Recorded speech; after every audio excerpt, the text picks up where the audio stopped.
Hail to thee, my kindred. I hope you're all having a wonderful morning, afternoon, evening, and night, wherever and whenever you are. It's, again, time to play this game and see who else perishes amongst the now, I think, 6 people that are left? No, hold on, 2 were down. Then another 2 went down.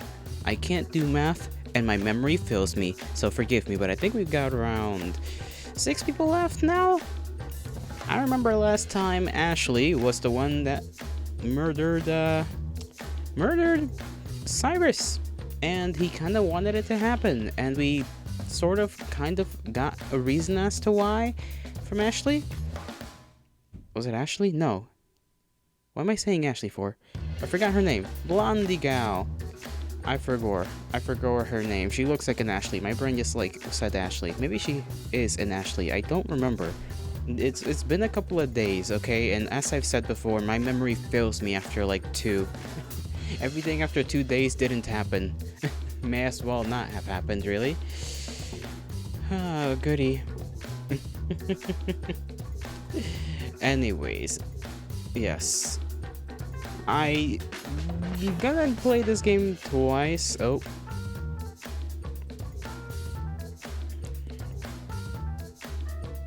Seems like we're getting some issues on the OBS end of things.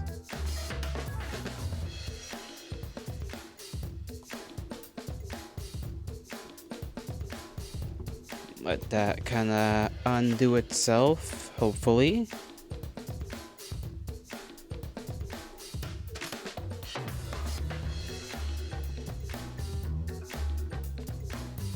There we go, sorry about that. Bandwidth just kinda dropped there for a second. All I remember last time is that Blondie killed Cyrus. Cyrus dead as hell. Other characters had to convince Echo that our best friend was the one who was the only one possibly responsible for the death of Cyrus in that little confrontation that was had. Furthermore, I kinda sorta found out what that one bit of code, that 1 and zeros said, and it basically spelled out despair repeatedly. I didn't do the entire thing. I only did 1.5 lines because it was taking a little too long for me to flip from looking at the picture to going to the decoder. But it just kept repeating from what I have decoded so far, just despair repeatedly. So, that is a sign, I suppose, for our character Echo. Our character is just despairing, which, listen, I don't blame him. If I lost my buddy, just because my buddy tried to protect me in a very convoluted way that is through violence, then, Cyrus's death didn't need to happen. I'll be honest, it really didn't need to happen, but it did. And our best friend paid for it by getting, if I remember the execution correctly, basically getting a bunch of horseshoes thrown at her until she just died, which is horrible and psychologically probably has fucked up Echo, not gonna lie. I have no clue whether Echo's gonna have any more of those moments of well, I suppose us as the player playing, if we're gonna have moments where we're gonna have to work against Echo and Echo's wishes and what Echo believes and wants, which would be kinda sad. Maybe Echo will end up being the bad guy at the end of this. Who knows? Maybe we will end up killing somebody and it's gonna be our job to run away or get away with that. Which is something that I'd say would be interesting. I'm not gonna lie. It would be interesting. Anyways, I suppose we shall get onto the game. Before I do so, I have to say, the tea that I bought works magnificently. And there are 6 students remaining. See, I wasn't all that dumb. But yes, that tea I got, I drank it this morning to help me sleep, and my goodness, did it work. Scratch bag, hail to thee. Nobody else came, never be first. I suppose not, but You know, it's been a long while since anybody's come in here and say first. You shall be first. You shall forever be first. Yes, Scratch. Yes, you shall. Your mistypo there. You got a little excited at being first. You love how that fucks you up so easily? Listen, it's not my fault that you typed wrong, okay? You should have just typed correctly so that I don't get confused, you stinky. But how are you, Scratch Boyo? How's the day so far?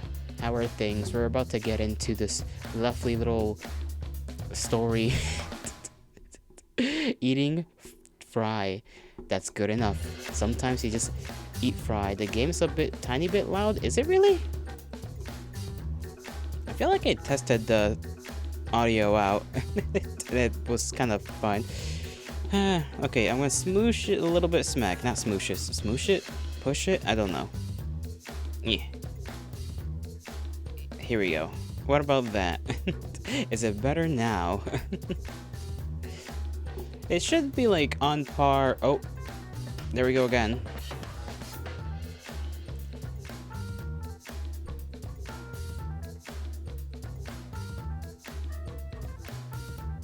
Let's see if we come back.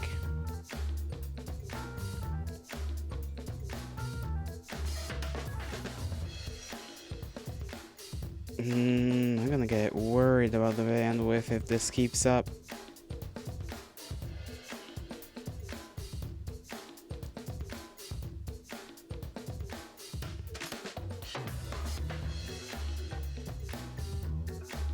There we go. Okay, we're back. Sorry about that. Bandwidth is getting uppity with me today for some reason. It's a Monday. Maybe it's grumpy. Don't worry about the intro music being loud. That's normal. Intro music just go kind of crazy. But the rest of the game is gonna be, you know, mellow in comparison. I bet you can barely hear what's going on right now. The sound that's playing, it's like a little bell. I mean, I'm sure you can still hear it, but you know what I mean. You know exactly what I mean. Let me push OBS over here before I begin reading this, which is not really much because it's literally dots. There we go.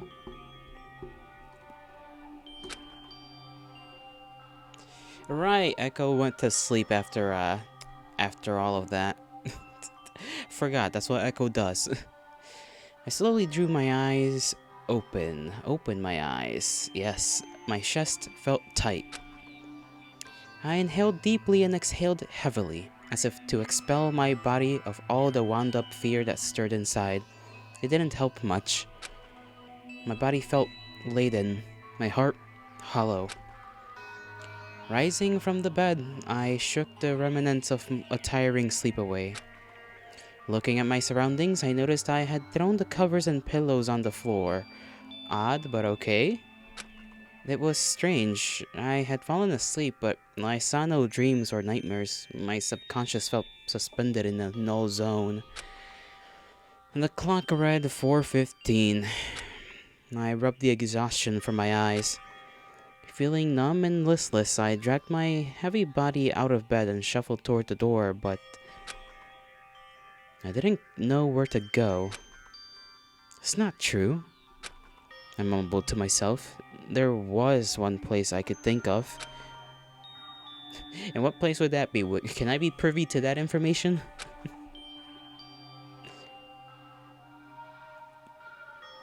Oh yeah, I remember more of what happened last time.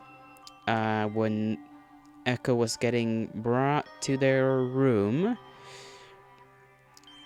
Cannon brought him a photo of everybody happy before the murder started, and Echo was just like, why would I want this?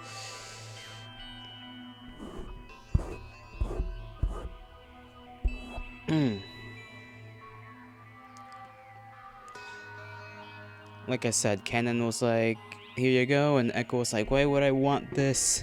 This is making me sad, basically is what Echo said, in a more like kind of mean manner, I'm not gonna lie.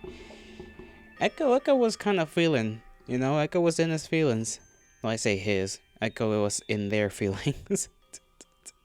Echo was just feeling a little too much. And who was the one bringing Echo to his room? Missy? I think it was Missy. Yes, it was Missy. Missy was bringing them to their room. Gosh darn. I have a tendency to call like every character I play a he because it's like usually in these visual novels you play as a dude.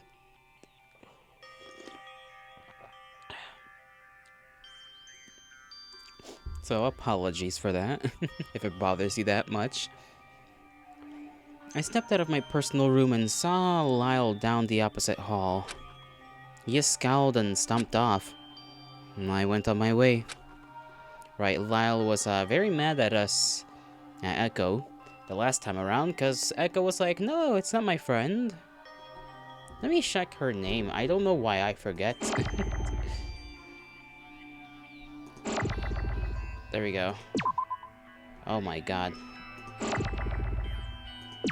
There we go. It was Ashley. Okay, I don't know why I didn't think it was Ashley. Okay then. Now let's just make sure that that double click didn't mean anything. He scowled off. I went on my way. I walked through the living quarters hall, through the foyer.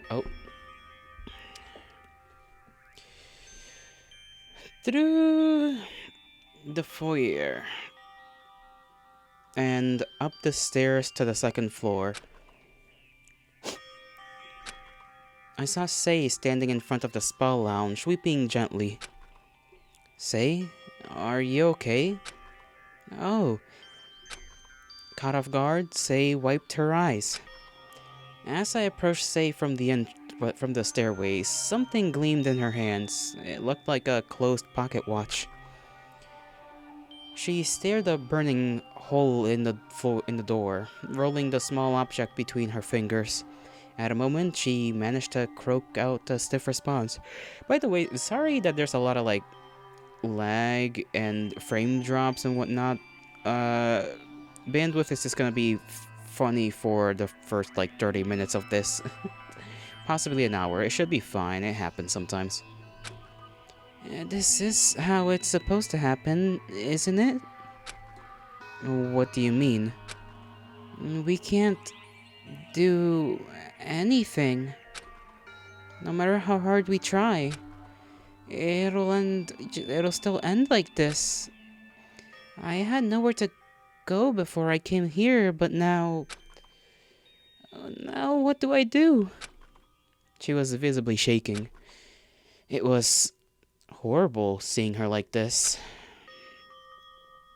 Say, I feel like consoling her, weirdly enough, might be a bad move. I don't know if she's the type to want to even be consoled, but you know, it's the right thing to do. I couldn't say for certain I knew what exactly she was going through, but I just knew one thing. I understand how you feel. Scared and alone. But if it's any consolation, at least we have each other. I let the words slip out, but in truth I wasn't confident of that statement on my own heart yet. In my own heart yet. She rolled and the delicate disc in her hands a few times again. I wonder what the item meant to her, if anything.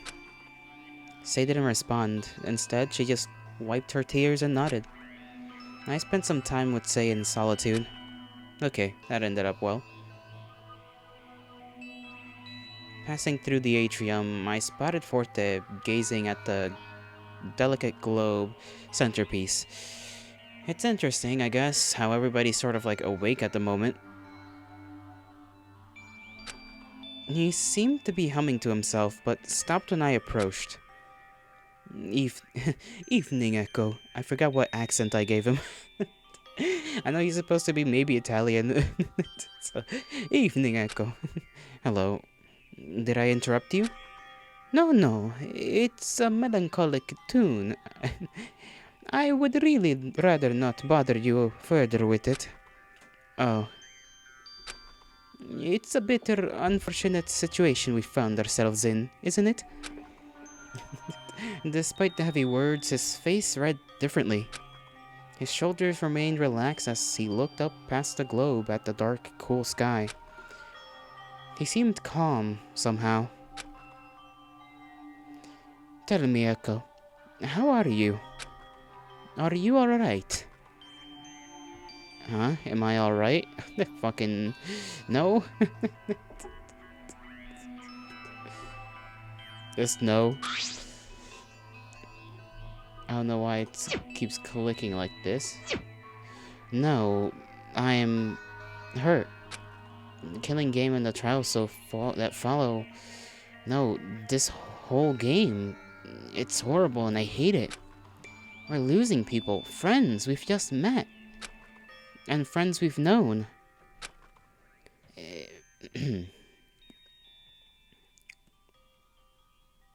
It feels like there's no end in sight.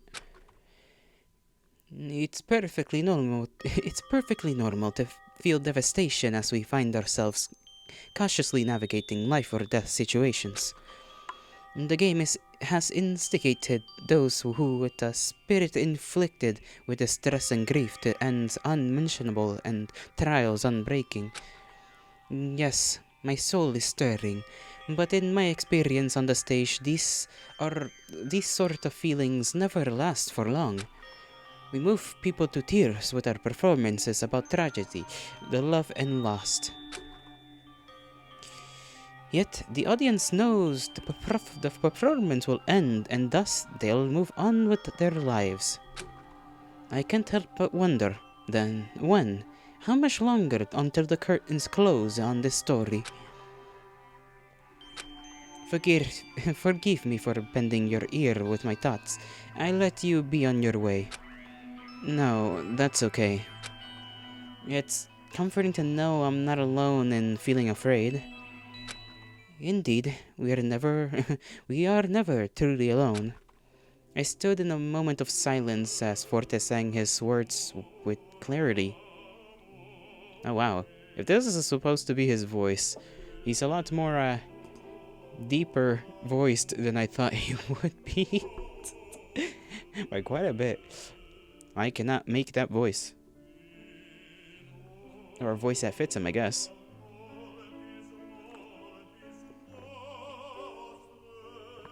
Honestly, if I had to voice act anybody in this game, it'd probably be Art. Maybe.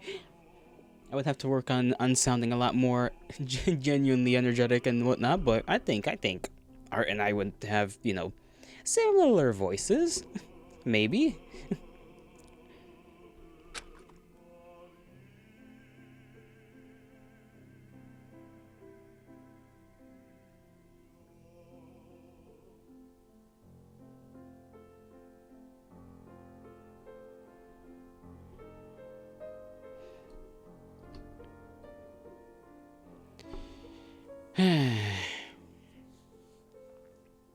We'll see how things go then, eh?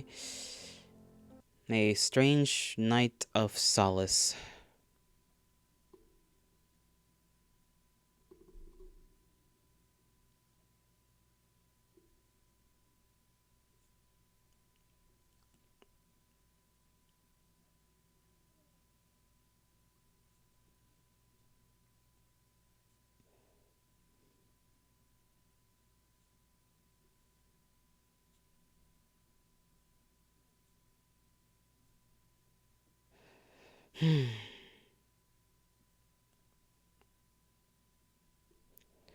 Just waiting for the bandwidth to pick up once again. There we go. I made my way through the atrium and up the stairs, arriving on the third floor. I spotted Missy at the marble table in the center of the third floor. She was contemplating something. Missy? Oh, Echo. Excuse me, I hadn't noticed you. Missy looked unsettled. She might have been put off from what I did earlier. I closed the distance between us. What's that? This is... She moved to reveal a small, decorated box. The revolver and a tool of some sort. my revolver and a dagger. The two weapons shone in the dim light of the hallway. I discovered the dagger when Cyrus allowed me to explore the room of my associate. Needless to say, I didn't wish to take it with me, but here it is again, as if it were following me. And the gun? Cleaned and posed for reuse. It looks like it was the only thing to emerge from the wreckage of the smoke lounge. I see.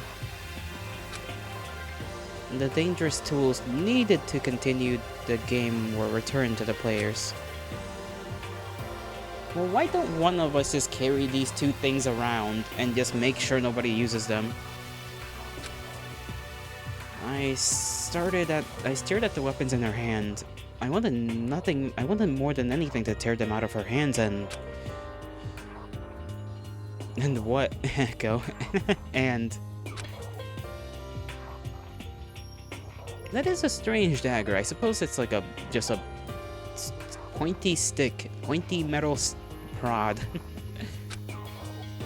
I didn't even know what I would do if I had them.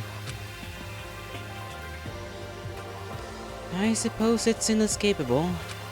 Misty snapped me out of my thoughts. Where there is love, grief will be following close behind. Missy seemed to harbor a great concern for whoever this dagger belonged to. Can I ask who was this person? Missy hesitated. Former love. I don't think I need to tell you how important, no, precious she was. So much so that I foolishly endangered everyone. The traces and signs of our friends, they've been placed to provoke us. This dagger is analogous to seeing Silva's helmet. They are items of close regard, and to see them away from their respective owner is distressing. I withheld this information because if everyone realized the truth of these items right away, we would all become distraught and lose our bearings in the midst of saving ourselves. But I just don't know anymore. I thought I knew what I was doing, but nothing makes sense. The more time we spend here, the less I know. Morbid curiosity, the desire to delve further and further into a dark well for a pinch of hope. It has driven me to no satisfying end.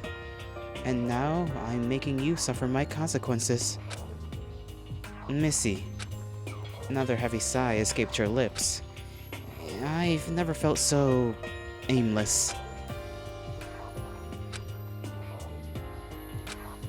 Echo, I don't expect forgiveness from you for what I did. Simply put, I introduced a weapon to the fray, which eventually caused Ashley's downfall. Forgiveness? Sure, why not? It's like... It was a big-ass fucking gamble, but I understood it. It was a stupid thing. She should have just kept the thing in her room. But, I mean, what's blaming her really gonna do at this point? I understood why she did what she did. Leaving the weapon out was a show of belief that we would do no harm. I understood in theory, but... Missy, you don't need to indulge me. Missy looked at me with earnest eyes. It's easy to want to connect those two damning things together to find a reason within the tragedy, but it's merely not healthy. The truth of the bigger picture is this. Ashley meant to protect the one she cared about. And she truly wanted to remove a threat from our group. Oh, there we go with the bandwidth again.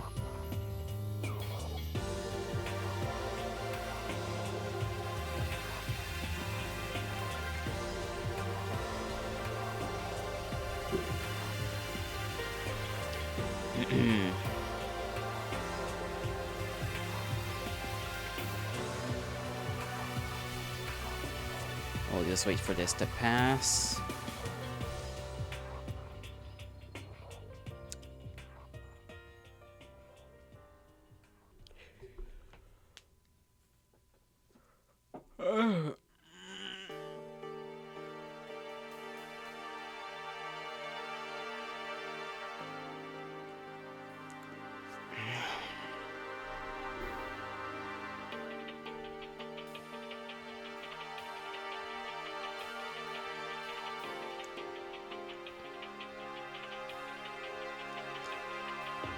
There we go, back to business. Alright, let me continue on reading with this. Sorry for that pause. And she truly wanted to remove a threat from our group, having faith that we remaining students won't do harm to each other after the fact. I suppose so, but, you know. I don't know if that's really gonna be the case, I'll be honest. So far, we've not really proven to one another that we're capable of not going after one another in such a fashion, really. But, well, we'll see. Despite that, regardless the risk she took, we're still participating in this seamlessly endless game. Our predicament doesn't appear so black and white, doesn't? Not really. I'm sorry, I can't seem to form my thoughts. Missy composure was fractured. She was shouldering the insurmountable weight of guilt. I mean, yeah, it was kind of her fault, you know? Like, keeping the weapon in her room. If nobody would have entered her room, probably, which would have meant that no murder weapon to potentially clock anybody with.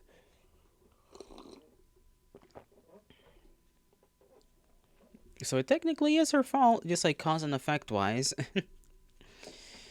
And she kind of forgot Cyrus existed. I didn't know what to say. I assume you've come up here for the same reason as I.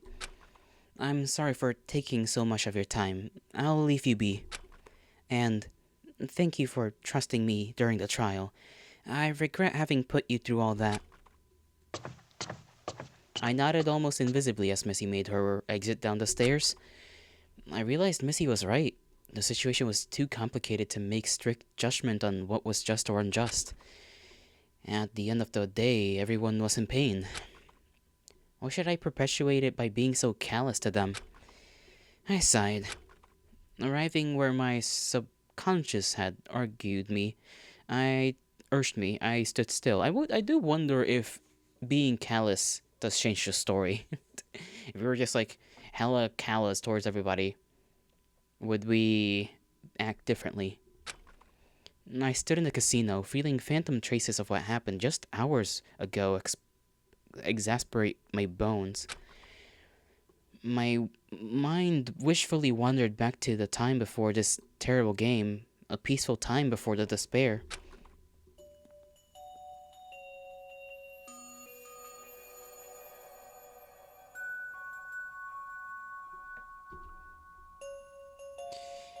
It was just the other night. Ashley and I were talking about nothing in particular, but we knew our time together would come to an end. The autumn season was coming to a close. Just a few more months from our new phase of life, or to rise from the horizon. We were relishing the bright, warm sun of the present before it set into a peerless night. Sitting in comfortable, familiar silence, we enjoyed each other's company.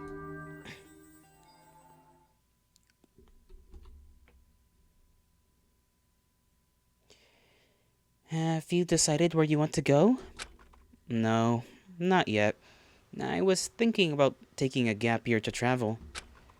Traveling sounds like a dream. Seeing different people and expanding your worldview. Yeah, and then I'd have to worry about my finances if I'm on the road often. And don't fret. There's always other options. Maybe you could travel locally, and there could be interesting sights in the next city that you never knew about. That's a good idea. I never really thought about that since I just walk everywhere in the city. And what about you? Any interesting prospects? Sorry, I just forgot to put my phone on the chat. There we go.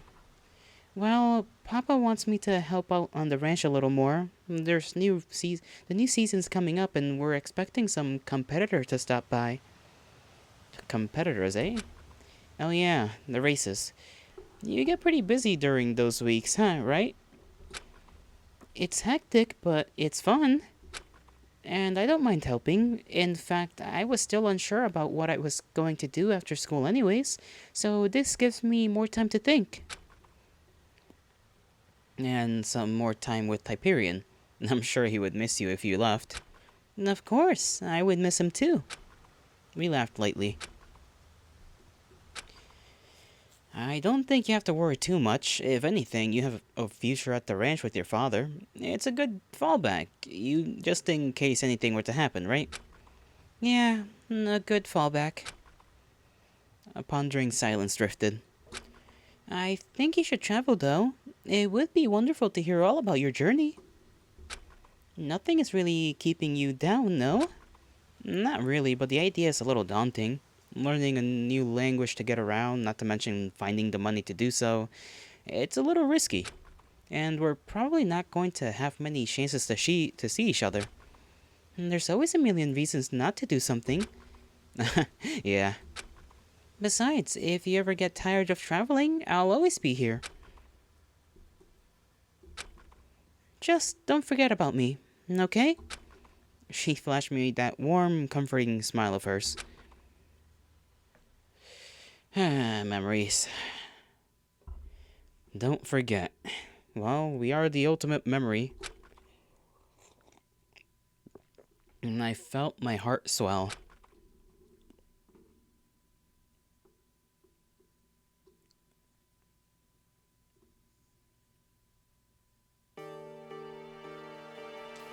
I returned to the first floor after some time. Shouldn't there be a new floor opening up? I'm pretty sure there should be soon enough. Maybe when the clock strikes, what was it, like 9? Passing through the foyer, I saw Missy and Forte having dinner in the dining hall. Dinner? Well, I guess it is like the morning. Or is it not the morning? I don't remember. Wasn't it 4 something? Was it PM or AM? I thought everybody was just like up. Maybe I'm tripping. Maybe it was PM and not AM. Hello again. Hello again, Echo. Are you well? Yeah. I think I'll be okay. Missy, I'm sorry if I was unresponsive earlier. I just needed some time to sort out my thoughts. Hi, how are you doing? Hi. I hope you're doing quite alright. You are gonna be so out of loop for this game. But welcome, how's your day been? How have you been doing? What are you doing now? Let me stretch out a little bit so that my creaky old bones can not be so creaky. You haven't caught one of my streams in a while? Yeah. That's alrighty though. I'm sure you're a busy bee. A busy bee. We're playing Danganronpa, or I guess a fan game, technically, which is pretty good so far. 4 people have died, 6 are left. 2 murdered, the other 2 executed. Things are not going swell so far, and I don't think our characters here are gonna be able to escape this little murder game that's happening, but oh, you've seen some clips of this? That is a lot of dead people? Yes. It is definitely a lot when you consider there's only 10 of us, or we started with 10 and now we're down to 6, so that's like almost half of the crew dead. And unfortunately for our main character, the best friend Ashley was the murderer last time because she was trying to protect Echo from Cyrus's potential threat of trying to kill Echo. So now Echo's kinda espresso depresso a little bit. But, you know, I am hoping that things pick up a little bit. I do wonder if things are gonna turn around at any point, but in these kinds of games, they usually don't.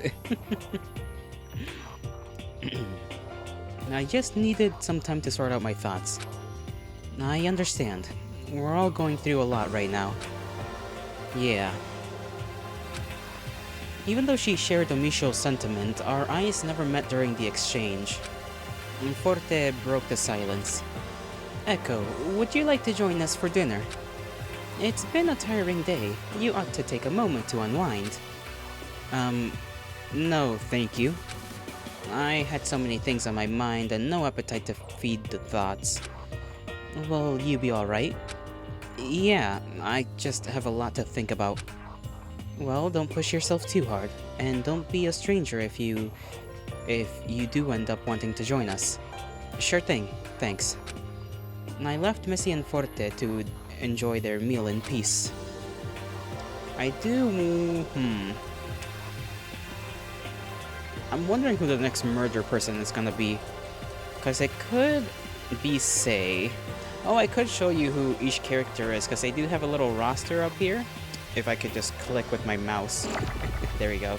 So the first person to die was Pandora, who is a baker gal. She was very nice, very friendly with everyone. She was murdered via strangulation in the spa room by... Where is he? Was it this one? Yes, by Arturo over here. Art, we call them. For what was the reason? I kind of forgot.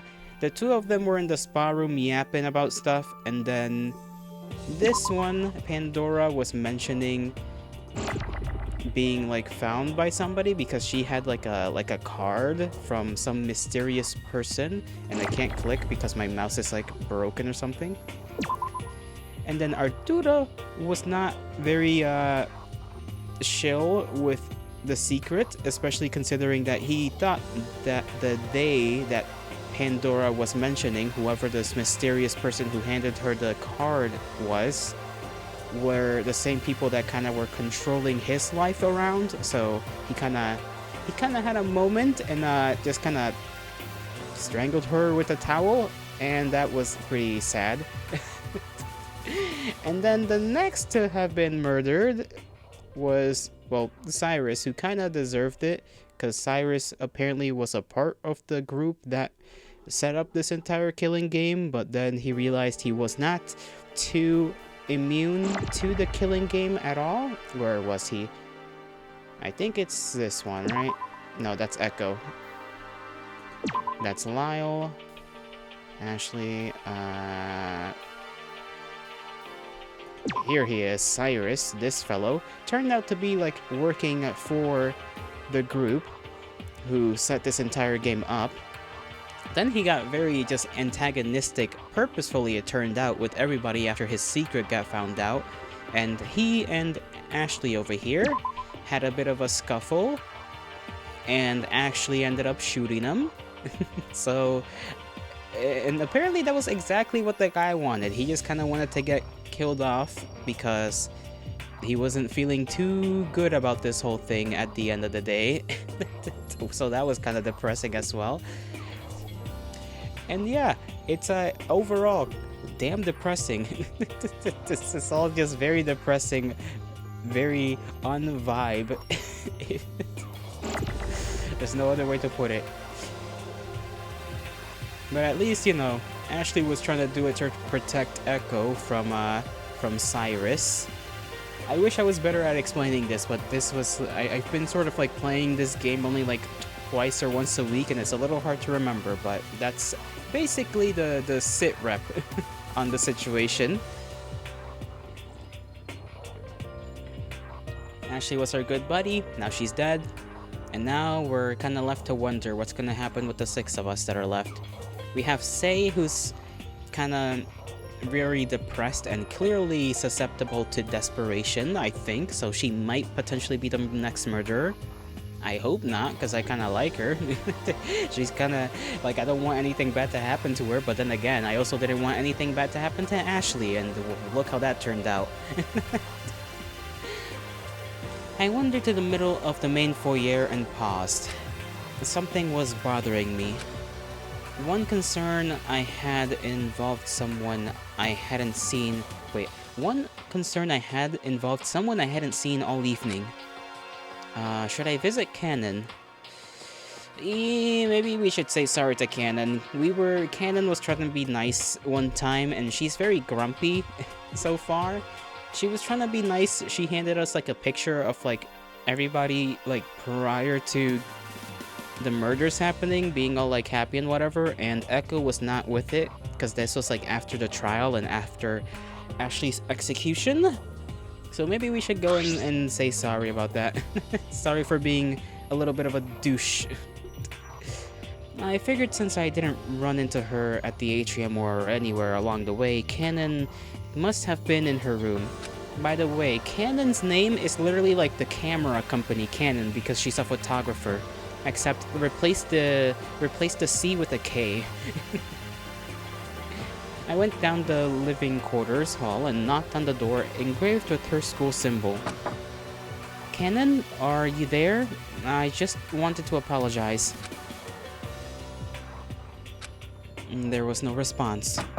I knocked once more for good measure. Silence again.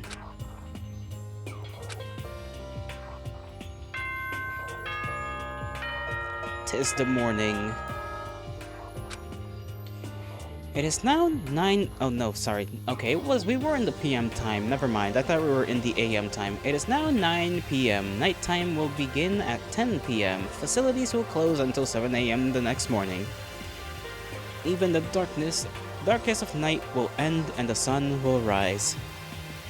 If she were in her room, she didn't want to be disturbed. There wasn't much I could do. I slowly shuffled off. Nah. I guess she, you know. At least she may have been behind that door, you know? At least we tried, we can say. We tried to say sorry about being a little grumpy grump.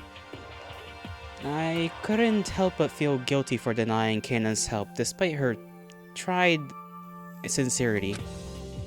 I wonder if I can get the photo pieces from Missy. But nighttime had come before I knew it. I would have to ask Missy about the torn photograph tomorrow. I returned to my personal room and sat on the bedside. I felt sick and shattered. We just passed the first half of this so-called game and lost 4 of the 10 students in our group. With 3 more days on the horizon, I feared for what would become of our already sparse community. I settled into bed and closed my eyes. My thoughts were entangled in question after haunting question. The words, sights, and memories blurred together with no answer on the horizon. I kind of forgot about the limit, like the 7-day limit.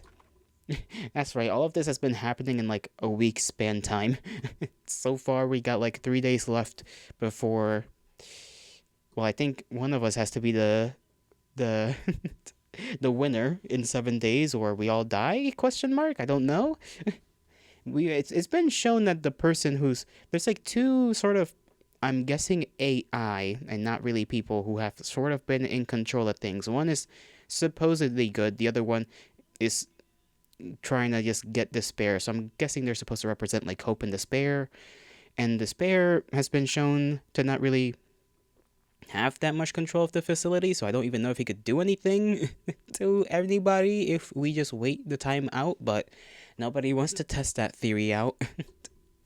I let go. Images unwound and spilled into the night. Sleep would eclipse my mind as another night passed.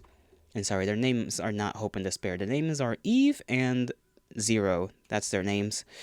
Eve and Zero. Eve being the hope one and Zero being despair.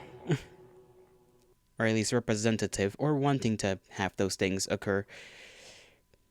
Day 5.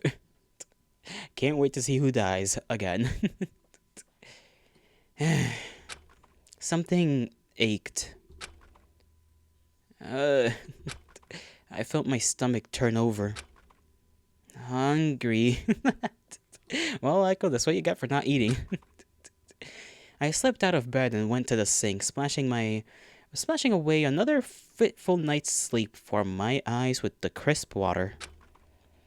Alert from the chill, I got properly dressed. It was disturbing how quickly I acclimated to the morning routine. Acclimated? I think it was acclimated. Oh, 7 a.m. I was awake an entire half hour before the preset alarm went off. Grumbling from the habitual awakening, I sulked out of my personal room to grab a bite from the dining hall. Just like me, waking up like an hour or a half an hour before the alarm clock. I hate when that happens.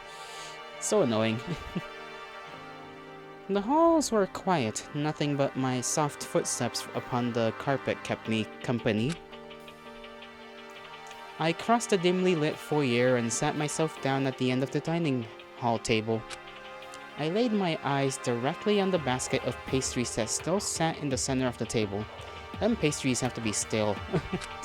2 pastries remained, a lemon square and some kind of Danish with jam. I helped myself to the lemon square, the delicate bite of sweet and sour zest filling me with a flavorful vigor. Well, I don't imagine that's going to be a fruitful breakfast, but it's better than nothing. As much as I enjoyed the pastry, I couldn't help but remember the melancholic feeling of Pandora's life being cut short. I finished off the lemon square, leaving the jam Danish in the basket all by its lonesome. Now I want a lemon square. I haven't had one in a while. And I placed the snack in a folded napkin and stuck it in my pocket. Maybe I can give it to Canon. It's not much, but I didn't really know what I was going to do with it. Give it as a peace offering? I don't think she would accept it as a peace offer per se, but it would be a shame to waste it. I tried to recall whether or not Canon had ever tried one of Pandora's pastries. Think you're doing? My thoughts were interrupted by a sharp exclamation. Somebody's, snappy? I rushed out of the dining hall and saw Lyle and Canon arguing in the connecting hallway between the foyer and the living quarters. Sei was standing beside Lyle once more, watching the scene unfold. Canon, you're always running away and hiding, aren't you? Shut up! You think I'm going to run headfirst into danger? I'm not going to be an idiot like you and Echo getting myself hurt for no good reason. Lyle seized Canon's camera from her wrist. Uh-oh, don't tell me he's gonna toss that thing.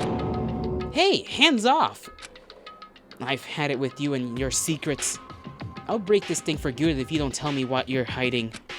No, don't, please. What's going on? Yeah, Lyle's been kind of tweaking after he found out that this whole, Lyle is a puzzle guy, right? So he thought at first this entire, like, murder game was just, like one of those, you know how there's, like, sometimes during Halloween, there's, like, those haunted house, like, puzzle escape room type of things? He thought at first, oh, this is just an escape room thing. I'm a puzzle guy. This is my shit. I got this. And after the first murder, he's just started tweaking out.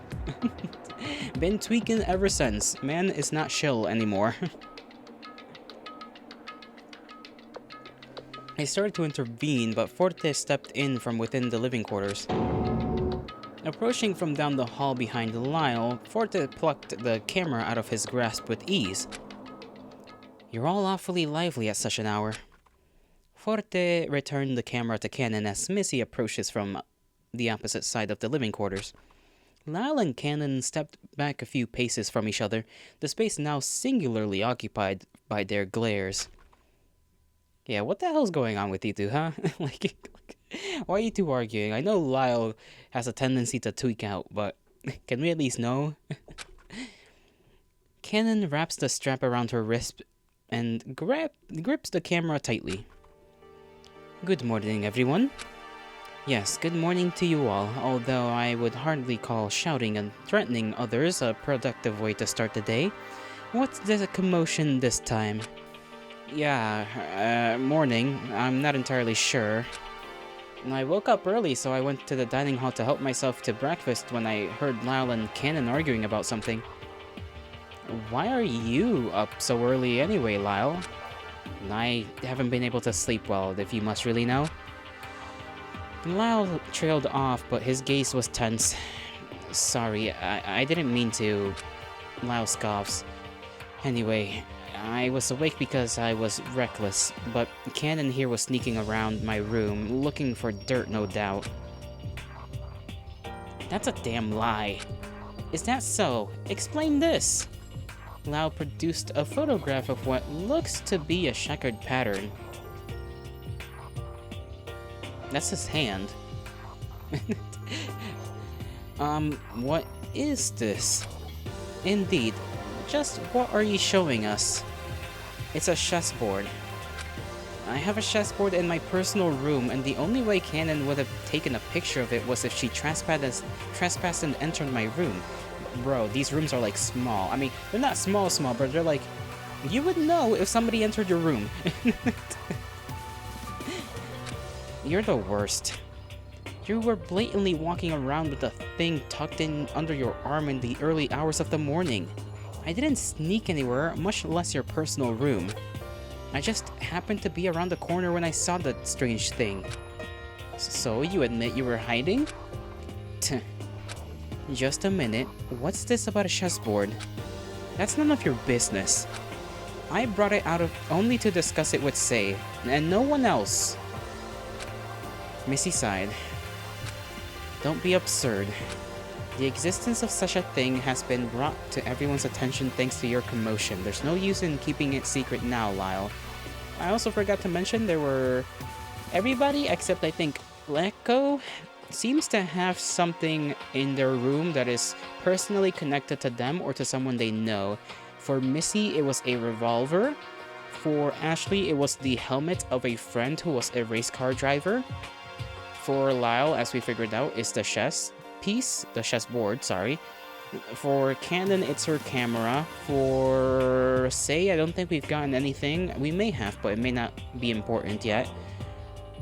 Forte had like a musical note sheet. I don't remember if Art had anything in his room. And I also don't remember if Pandora had anything in her room. But yeah, everybody seems to, at least some of us seem to have like things in our rooms that are personally attached to us in some way, shape, or form. Echo doesn't seem to have anything as far as we know. Maybe Echo just hasn't searched their room well enough, you know? That's my main theory right now. It's just that Echo just didn't search the room like a normal person, I guess, in this situation. ...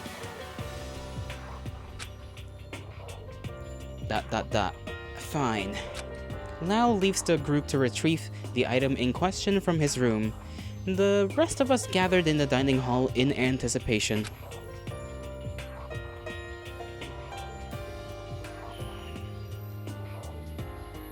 After a moment, Lau returns, presenting a lacquered wooden chessboard.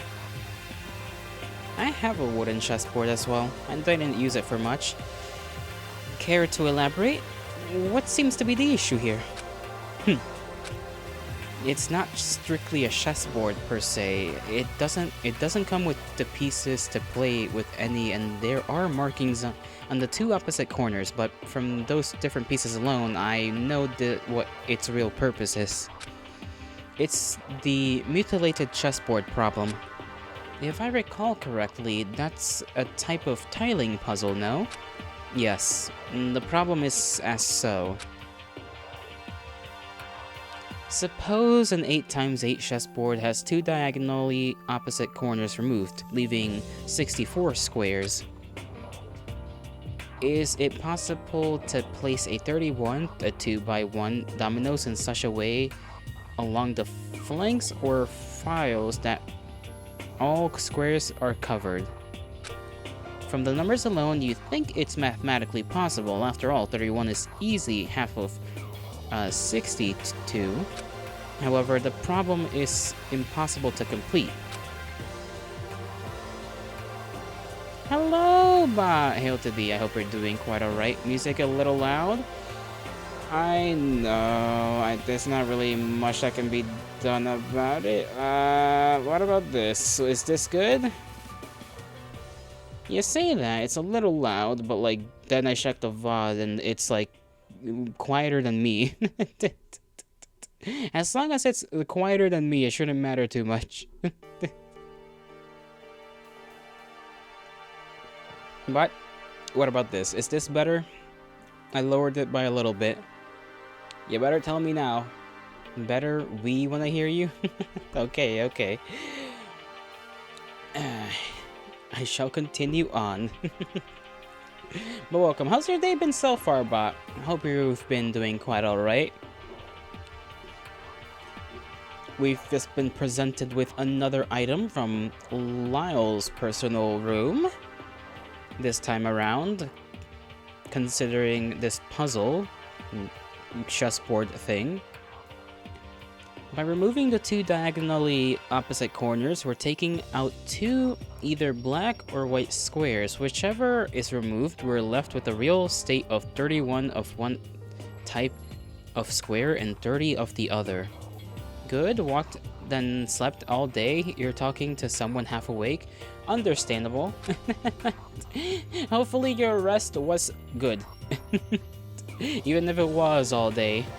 You know, it's not, you know, the worst thing to have a nice walk and then just eep away. This is an issue, since the dominoes will always cover one black and one white. If the remaining squares are uneven like that, we'll be left with one domino and two uncovered squares. At the end of the day, puzzles like this are pointless. They're not problems, they're hoaxes meant to frustrate. In that case, do you believe you were expected to solve it, given you are the ultimate puzzle master? I doubt it. It came with neither instruction or dominoes, just the board itself, with two corners marked, was in my room. Even if it were given to me to solve, whoever gave it to me must know that I would see through the problem straight toward the impossible nature of it anyway. So Lau had this complicated thing in his room as well. I imagine this is probably symbolism, like meant to tell Lyle that this little killing game is not something he can really solve his way out of. At least that's like maybe what it's trying to say. But maybe not. Who knows? Huh. Hang on. This moment felt oddly familiar. Hearing someone had a strange thing in their room. I wondered if it were simply a coincidence or... Hey, Forte, can I ask you something? What is it? When I was shocked on the first day, you took me to your personal room to keep an eye on me. I remember you had a music sheet. What was it of? Oh, that. The sheets were actually select parts of the libretto for an opera I have some disdain for. Oh? Indeed, the story of a man that, despite his success, makes a deal with dark spirits to get what he truly wants. I don't care much for the moral of it. I think I know what he's talking about, actually. I forget the name of it. Or unless he literally said the name, maybe. I think I've heard of that story, though. A similar story about like a successful kind of like academic dude from the olden times who like makes a deal with the devil so that he can know more. Something like that. It's an old story. Not too old, but old-ish. Couple hundred, I think, years old. His choice of words were rather nonplussed, but his furrowed brow his brow furrowed deeply at the mention of the opera. Could these things be indicative of something more? Of course you know some old stories. Oh, shush. You shush yourself, bot. In their respective rooms, Lyle had a frustrating puzzle and Forte had sheet music that turned out to be for a story he doesn't like. Interesting. I wonder then if the revolver in my room was presented in a similar fashion. To test myself with a precarious game within a game itself. What could it mean? Don't you think it has something to do with your talent as well? Perhaps, but conversely, there's a discrepancy among the items. Ashley's room item had nothing to do with her talent. Yeah, Ashley received her friend Silva's helmet. In a way, it could have been read as a gift at first thought, but given their history, it might have just been a jab at the fight that occurred between them. And I can summarize what sort of gift Canon was given. Her camera. I haven't made any effort to hide it, but yes, I have some rather mixed feelings about this. Not elaborating further, Canon scowls as she stares at the device. Of course she's gonna just keep quiet. You know, at least she's like here instead of like anywhere else. She has a tendency to just go away and not be around people, so the fact that she's here at the very least is something. Thanks to Forte, I'm pretty sure. It was Forte that kind of talked to her a little bit, and she's been more willing to just be around everybody and not, you know, not be so, what's the word?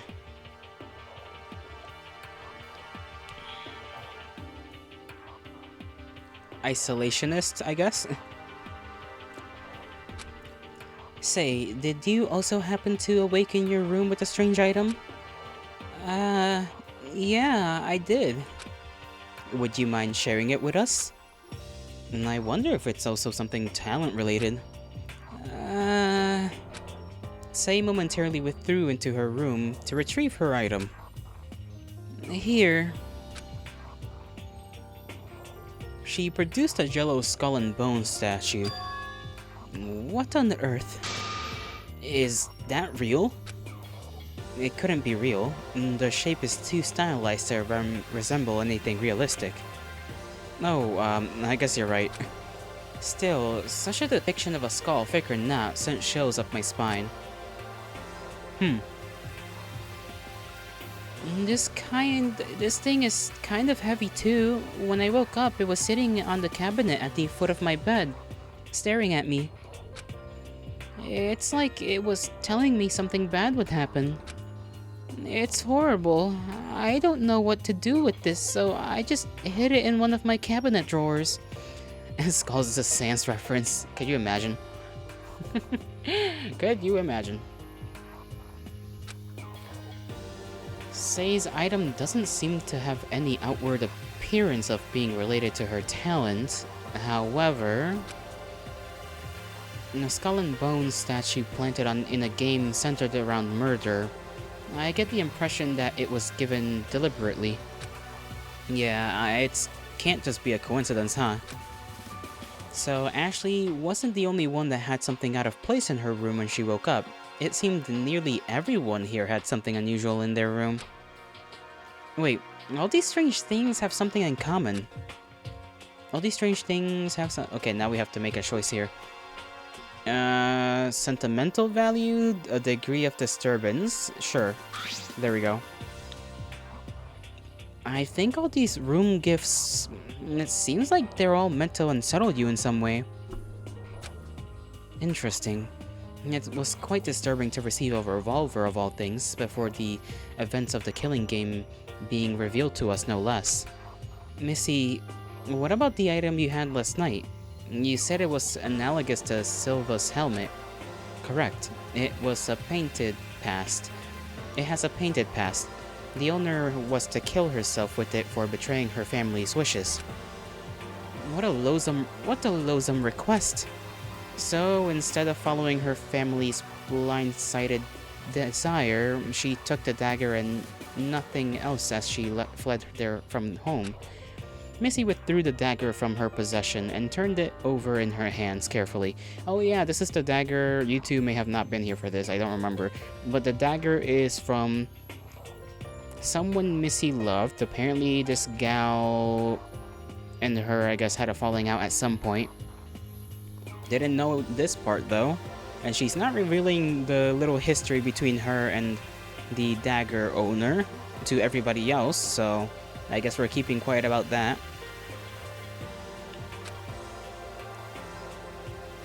She had a forlorn look in her eyes as she stared at it. No way. There's no way I'm letting Missy allow another weapon to fall into the wrong hands. Lyle sped in to take the dagger from Missy, but Forte held him back with a firm grip.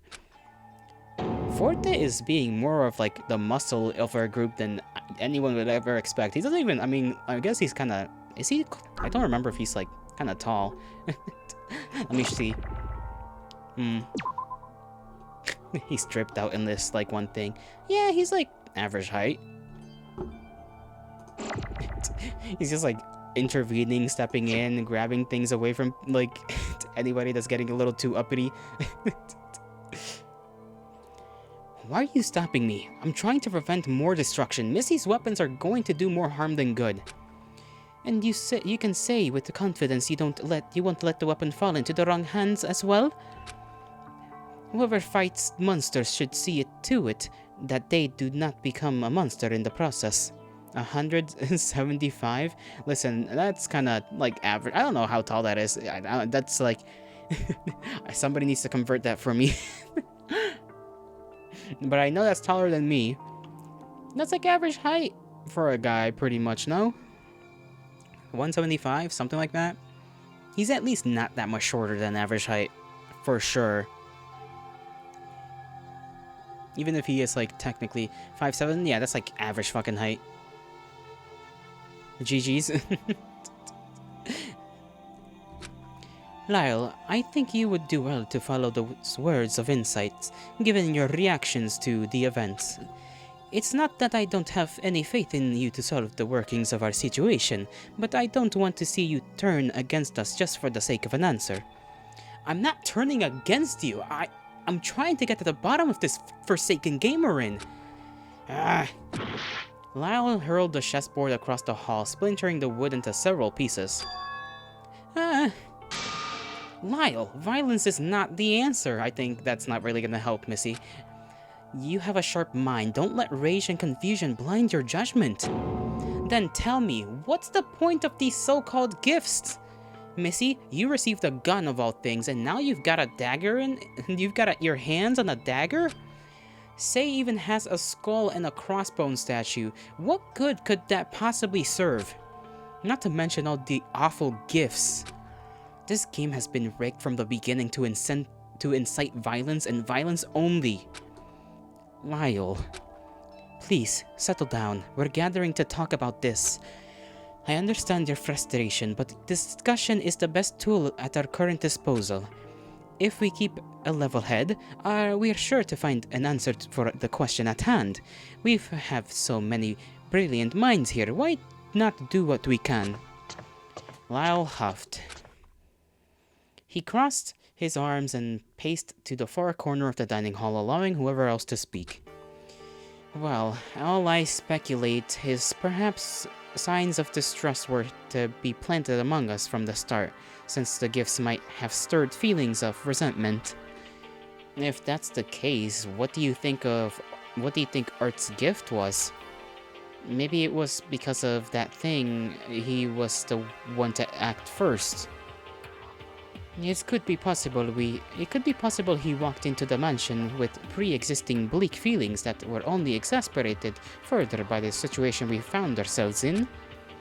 One could surmise that is a plausible route for his motivation. The room felt silent for a moment. Messi and Forte were deep in thought, while Sei and Cannon were their usual quiet selves. Lyle, on the other hand, just allowed the conversation to move at its own pace. Missy continued. It's going to be difficult to reflect on the events past, but I believe it will be necessary to progress. I believe we ought to ask, the killing, what was the root of each occurrence? Art did mention it out of protection, didn't he? As I understood it, it was done more out of fear. Ashley was afraid too. She was afraid for Echo's safety. Both of them must have thought they're getting rid of potential mastermind behind our situation would stop the game completely. However, is there such a possibility of a mastermind existing within our ranks? No one dared to comment on such a thing. Regardless, I do not like this. Splintering the unity of a group with hypotheticals won't get us very far. Yeah, besides, who would be so cruel to want to insert themselves into a game that could possibly put themselves in harm's way? The idea is disturbingly masochistic. I suppose an amount of faith is required among us so we don't shatter what already limited and delicate trust has been built. We got this far, haven't we? The most plausible mastermind would have been Cyrus, but he was ultimately just a pawn in the overall scheme. So much for his immunity. Another pause. Missy looked over to Lyle, who continued to sulk. Lyle, have you had a moment to collect yourself? Lau let out an elongated sigh. I do kind of feel bad for him, because he's like, he must feel kind of a different kind of stress, because he's kind of being relied on a little bit for the more, I guess, mechanical aspects of like how to get out of here, since he's like the puzzle guy, right? But all of the pieces are kind of not making all that much sense for any of us, and he being the puzzle guy, you know, must be frustrating him more than anybody else. It's like you're giving a game, but you don't know the instructions or the button layout. Even if you were to be pretty good at games, that would be kind of frustrating. Sure. Then please, your wit and assistance would be a paramount to solving our predicament. I haven't doubted your skill for a second, however, I would ask that you cooperate. Missy extends a hand in compromise. Lau hesitates but eventually shakes an agreement. Make no mistake, I'm still suspicious of everyone here, Missy especially. Don't think I'll forgive you for the hoops we had to go through to figure out what happened to Cyrus. Must be embarrassing not being good at the one thing you're known for. Yeah, like that's kind of what I'm saying, like, especially when your lives are on the line. Like, that's just like, very, very not good mindset to be in. The puzzle is not making sense, assuming my theory about the chessboard is like correct. Maybe this entire thing is like unsolvable in the first place, and you know, sure, he may have been able to like undo the one trap that was the front door electric like trap thing, but the door is still locked, and as far as we know, he hasn't found out anything else that's like too useful. So in my opinion, like, just like that chessboard being an unsolvable puzzle because it's literally like made to be impossible to solve, maybe this whole shtick is also just like breakout proof and there is no getting out of this. So he's just like running around basically for no reason. I don't expect you to accept any of my excuses, as long as we're understood to have the same goal, to escape our predicament. Whatever. Let's just get on with figuring out this damn killing game. And if we think about it, the goal we're supposedly meant to committing such horrendous acts for is to earn something called the ultimate prize. I kind of forgot about that, but yeah. They were told that if like the winner wins and gets away with murder, they get the prize. You're probably right, the puzzle are just one big troll. It would not be that surprising if that was the case. This prize is meant to be received at the end of the 7 days of captivity. In that case, couldn't we just wait until the 7th day? That's what I've been saying this whole fucking time. Was pursuing the so-called prize even on anyone's mind this whole time? Consider this. What could possibly be so desirable, yet completely unspecific, that we are provoked to fight to the death? We ought to solely focus on pursuing escape and resisting any pressure to act on killing. That's the only answer I can foresee. But as we've seen, Zero has deployed a number of things throughout the day to apply stress.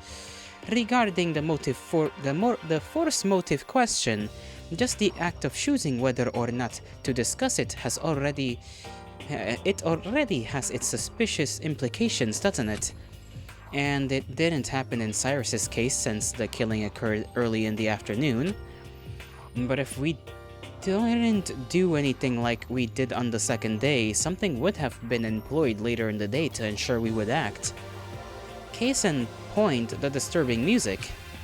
Then, indeed, waiting out wasn't going to be an option to begin with. Maybe. It depends on how much control Zero has, which we know isn't all that much. As far as we could tell, nothing made any sense. Missy furrowed her brow. It's difficult to make concrete statements about our situation. The variety of strange things happening don't seem to have any rhyme or reason. So, what can we do? Every time I hear this ding dong, all I can literally like every time what plays in my mind it's that Five Nights at fucking Freddy's like yay when you get to 6 a.m. Every time without fail. FNAF chime, I know. It just my brain just like just has a yay just in the back of the mind. You stole my joke? I'm the streamer. I'm the one who makes the jokes here. Before anyone could respond, a ringing filled the halls. So, day 5, another wondrous day within the walls. Today's force motive question is, do you believe in strength in numbers? That's a real head scratcher, huh? Nah, not really. It seems pretty obvious, right? Unless we have any lone wolves out there. The announcement ended as quickly as it came. Huh, that one's kind of vague. It's not vague, it's nothing. Why wouldn't there be strength in numbers? Cannon broke her silence with a snide remark. It was strange coming from her, considering how much she avoided us. I'm inclined to agree that the answer seems pretty straightforward. I concur, especially so since we are finding ourselves in the very scenario where it is beneficial that we all be present to discuss the game. Okay, so we all agree that was completely pointless. Kind of like the other questions were just completely pointless. Sorry, I've been trying to tone down on the swearing a little. It doesn't really... doesn't really work. Back to what we were talking about. What do we think the purpose of the Ultimate Prize and the Preservation Project are as a whole? Missy, you said you wanted to involve yourself with this group. Can't you make heads or tails of this? I've been trying to make sense of it since we arrived. All I can say is perhaps we found ourselves in an elaborate trap. I heard Lau mutter that's obvious under his breath. Missy ignored him. Echo, I believe you may be able to recall what I said when you asked about Ultimate Students for the first time? Saying, fuck is fucking cool. Look at Visipop. We don't mention Visipop here. JK, just kidding. I jest. Although I will admit, she is not the best writer. Assuming she's the one. I don't even know if she's the one writing. I think she has a team with her, but that show has not turned out quite well. Neither of them have, really. Not the worst, but not the best. Yeah, it was interesting what you said. Though, what those individual groups or institutions do with the students is beyond me. I've not heard many stories of success or failure for anyone who had the luxury of being accepted. Anyway, don't take much stock in the title, is all I'm saying. What do those institutions do with the students? I mean, of course your talents would be highly coveted, but wouldn't the world be seeing constant new developments in, like, biological discoveries and technology? Excellent observation. Why haven't we seen those developments indeed? It's clear that, as the ultimate students, we're the crux of this game's existence. How do you mean? Who or what singularly determined the fact that we had ultimate talents? The Preservation Project. And Echo, you didn't seem to have any knowledge of ultimate ultimate talents, students, or the Preservation Project at all prior to your experience thus far. Huh? That's true. So I ask, how did you become a participant here? We all had to willingly sign up to be brought here. I'm curious whether Echo's presence is a discrepancy we can bet upon. It seems glaringly peculiar given the circumstance. That much is clear. In that case, I believe we've been uniquely blessed with the peculiarity of Echo's presence that could shed light on our situation. Missy thought hard. I need more information. I have an idea on where to potentially fetch the knowledge I seek. Say? You know what? The reason for all this, Why it's so hard to figure it out? It's all meant to be beyond our comprehension and abilities and capabilities, isn't it? Why not just go along with the game instead of fighting it? Well, that was a little dark, coming from her. What are you saying? Suddenly, a rumbling shook throughout the dining hall. It sounded like it was coming from the foyer. We darted out of the dining hall to investigate. Open sesame? No way. The previous impenetrable main foyer doors opened. We're on day 5 and there are still 5 of you. It's impossible. The voice crackled. Test your strength. Explore beyond the door as a group. Split up. Do nothing. I don't care. Jolo right now. That's like, honestly, it's kind of odd because unless we're on an island, then I don't see how exactly opening the doors is a good idea for them unless there's ways to kill us outside of the doors. And we've kind of discussed already that Zero doesn't have as much control as we thought he did, because I remember Lau breaking a bunch of shit and he wasn't supposed to do that, and the only time he got punished for it was when he was in the courtroom, in the trial room. So we can technically just try to escape now, right? Like I said, unless we're like stuck on an island. With strength in numbers, can you remain a group in spirit as you wander the mysterious halls? Yet the doors, once thought of as your only way out, have been drawn ajar. Don't care, I'm running out the door. Yeah, I'm assuming these doors probably don't actually lead to an outside, because this place seems to be bigger than it leads on to be. We could be in like this entire place seems mansion-esque, so it's like we're probably just gonna be going through more hallways and not really to any outside place. They've never really been an exit. You're all just assumed so. How silly is that? See? No exit. And, oh, what's this? Ding? And also we get access to another floor. How great is that? Facing opposite of the foyer doors, the elevator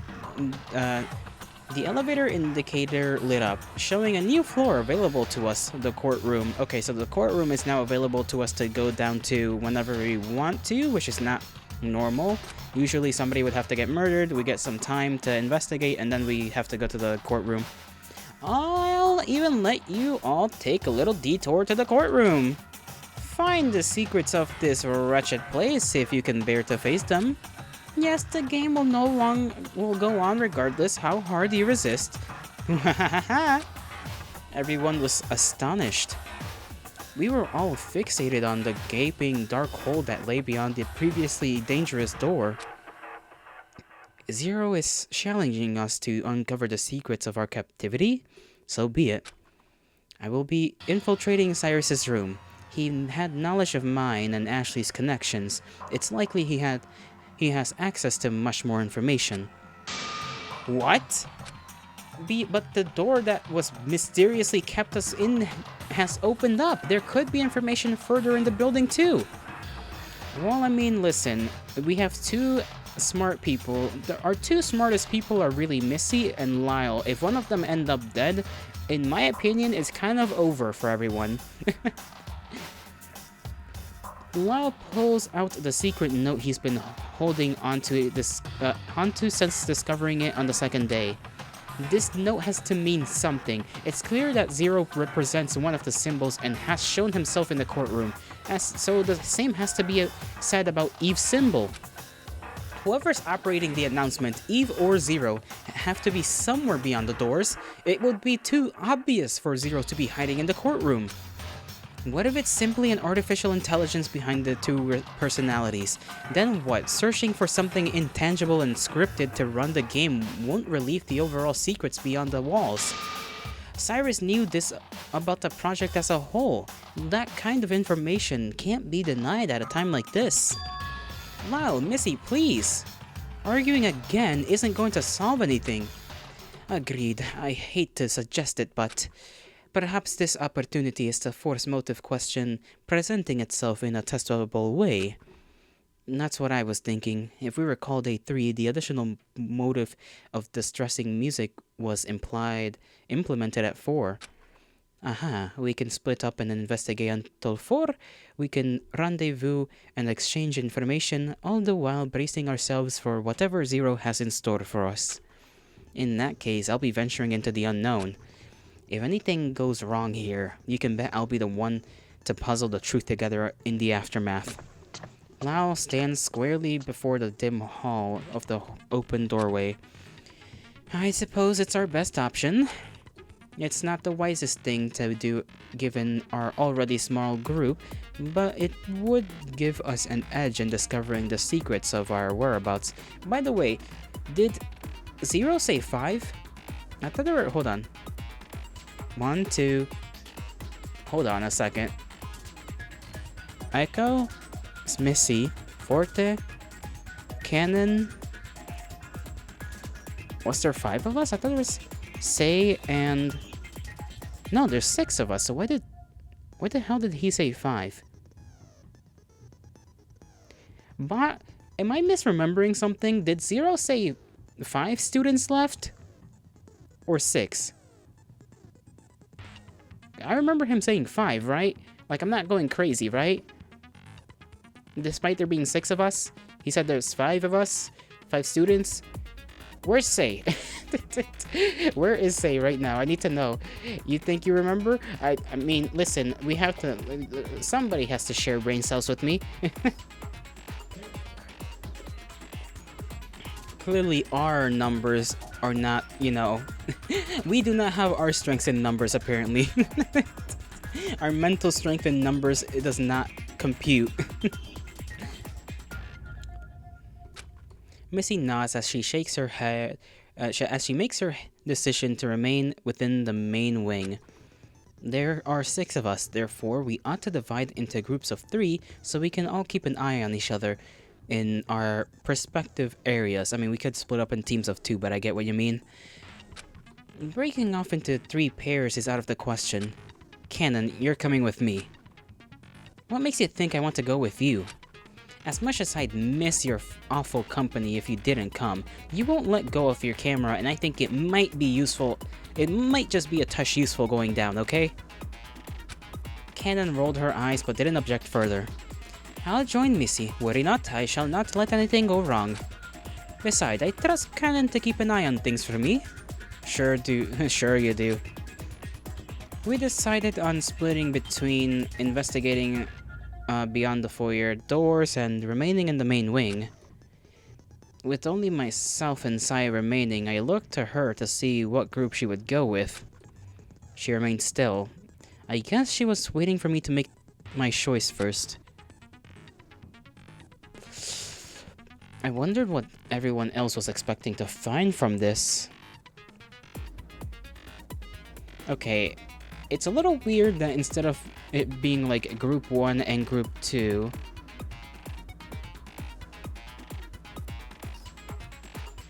we do maybe hold on, this is kind of interesting. I don't know if our choice really matters here, but I am a little curious. Forza Solo sounds like Fortnite. I ought to execute you for that.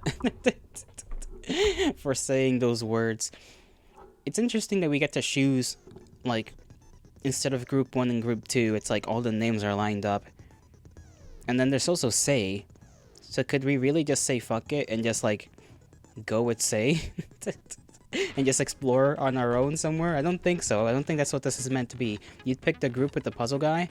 Just in case, I want to kinda... I'll go back. I already saved, but I want to... I'm kind of worried about Say, I'm not gonna lie. Say is worrying me a little too much. Like, she's getting weirdly depressive, and not that she wasn't before, you know, she's always been rather anxious and whatnot, but like, ever since she's mentioned just going with the flow of things instead of fighting against it, I'm kind of worried about her. Like, I don't wanna leave her alone anywhere, even though I think she would go with the group anyways. She's just so quiet that I feel like she could just sneak off somewhere. Nah, you care about the NPC? I do. Cause she's worrying me, bro. She's just like me. Okay, I think this is more asking questions. Let me see. Say, do you have any preferences? No, I'll go with whoever. I don't care. You pick. Okay. So which group I decide to go with? Say we'll likely join the other. Okay, so go with Forte, who's going with Missy. Go with Lyle and Cannon. These two already are kind of at each other's necks, so I think, honestly, it would probably be smart to go with them because Lyle's already being kind of prickly, and I'm sure Lyle would also be prickly with Echo, just because of what happened during the last trial, but at least Echo could kind of play, you know, peacekeeper to some extent with them two, in comparison to Say, who's probably just gonna be quiet. I'm gonna try and stick with Cannon. I approached Cannon, wishing to apologize for what happened yesterday. I didn't know quite what to say. Cannon didn't lift her eyes to meet mine as I tried to organize my thoughts. Echo, hustle! Please, Echo, time is of the essence. Cannon continued to stay silent. Okay.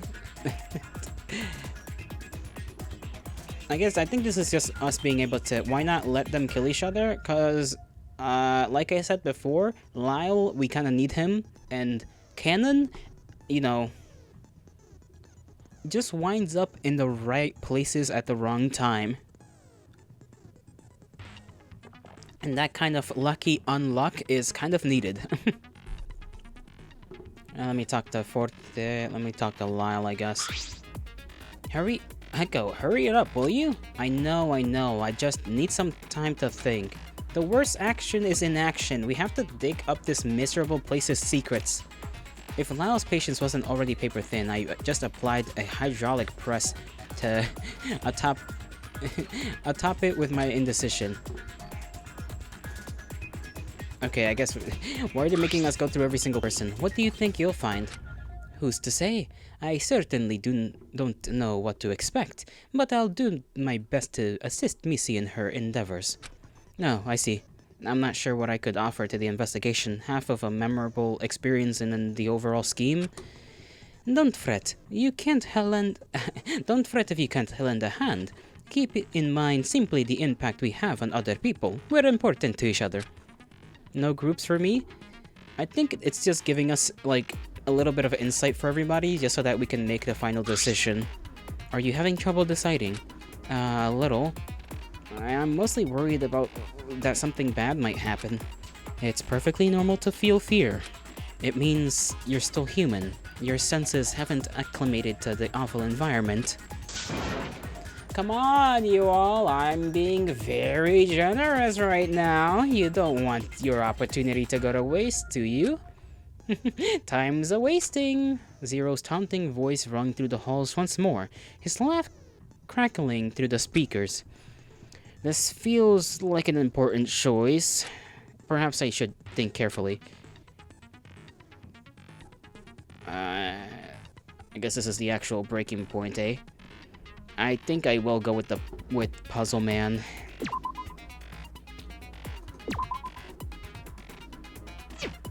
Okay, did I save correctly? There we go. Cause Missy will come around and she'll tell us what we need to know. Lyle has been kind of... Whatever Lyle figures out, I want to know, because Lyle, we have a harder time getting anything out of Lyle than we do out of Missy, because Missy's like trying to help everybody out. Lyle is only doing it because he's very emotional at the moment. He's been emotional for the last couple of days, so I want to know whatever he knows beforehand. Join Lyle and Cannon in exploring beyond the doors. Oh, this is a big question if they're making sure that I'm picking the right option. I'll go with Lyle and Cannon. It was decided. You were so scared I was gonna pick Missy? Why? What's wrong with picking Missy? I'm sure it would be interesting. Like, as much as I want to know whether Cyrus had any information in his room, like I said, like logically speaking, there's no we gain more from being with Lyle than we do with Missy because Missy's just gonna tell us anyways, and Lyle might be prickly about things. And Canon, Canon is kind of 50-50 on whether she's gonna interject and actually like mention something or not. So it's like, well, there's got to be somebody in the group that will actually be willing to say the things that we found out about. Puzzle guy has his hands in his pockets. He does. He does that often. I joined Lyle and Canon near the foyer doors. Say joined Missy and Forte on the opposite side of the center glass table. Then that's that. We'll each investigate to our fullest abilities and rendezvous here before 4 p.m. Is that alright with you, Lyle? So that means he's better than Missy? Yes, ma'am. If you say so. If you say so. Lyle had already begun walking past the doors before she asked. Cannon silently matched his pace. I hastened to keep up. We stepped through the doorway into the darkness. My eyes adjust to the dim lighting as we were quickly met with stairs that tumbled down a dark length. Not a single word was exchanged between the three of us as we trudged down the steps, further away from the foyer's glittering hall. An anxious feeling arose in my stomach as I glanced back at the dying light. The other group was already out of sight. After some time, the foreign floor beneath us revealed itself to us at the bottom of the stairs. The hidden floor we gained access to stood in stark contrast to previous floors. The lighting was dim, the walls dark and cool. Regardless, it remained decorated with delicate gold furnishings and a similar service kiosk. Other bot 442, hi. Just dropped in, looks like there's a lot of reading going on. What is this game? Looks pretty cool. Welcome by bot, hope you're doing alright. It's a Danganronpa game. It's basically a visual novel about this one is technically a fan game of the main series, and the main series is essentially a murder mystery where we're put in a murder game and we have to try and get out, or at least we're trying to get out, but technically I don't think there's really a way for us to get out of here. Can we ban this guy? Bot is showing his disliking of the other bot. Come on, bot, aren't you two supposed to be friends, Aren't you two supposed to be the bestest of friends as bots are? Okay, I already read that. An elevator hall divided the room in two equal halves, similarly to the main floor. Hey, looks like we can take this elevator back up to the main wing, huh? Probably, but what's the use of going back now? We made the decision to split up and we need to investigate. Look for an exit. Did that really need to be said? Lal instructed the two of us before anyone could get very far away, we could hear the unfortunately now familiar speaker crackle. Who the fuck types like this guy? Other bot does, apparently. We all know what has happened. I don't know what that meant. I kind of misspoke there, my bad. I meant to say we all know how bot is these days, how they type. It is natural for them to type like ChatGPT. It is in their nature. So you all decided to split up, huh? That's alright. No sweat off my back, figuratively speaking, of course. Thanks to your fancy bracelets, I can still locate where you are. There's no escaping for you quite yet. Anyway, I have a very special big motive for you all later, but for now, how about some fun little gifts? Let's going pretty great. Thanks for asking. Just relaxing now and happy to be here hanging out in stream. How's my day going? My day's going alright. Warm.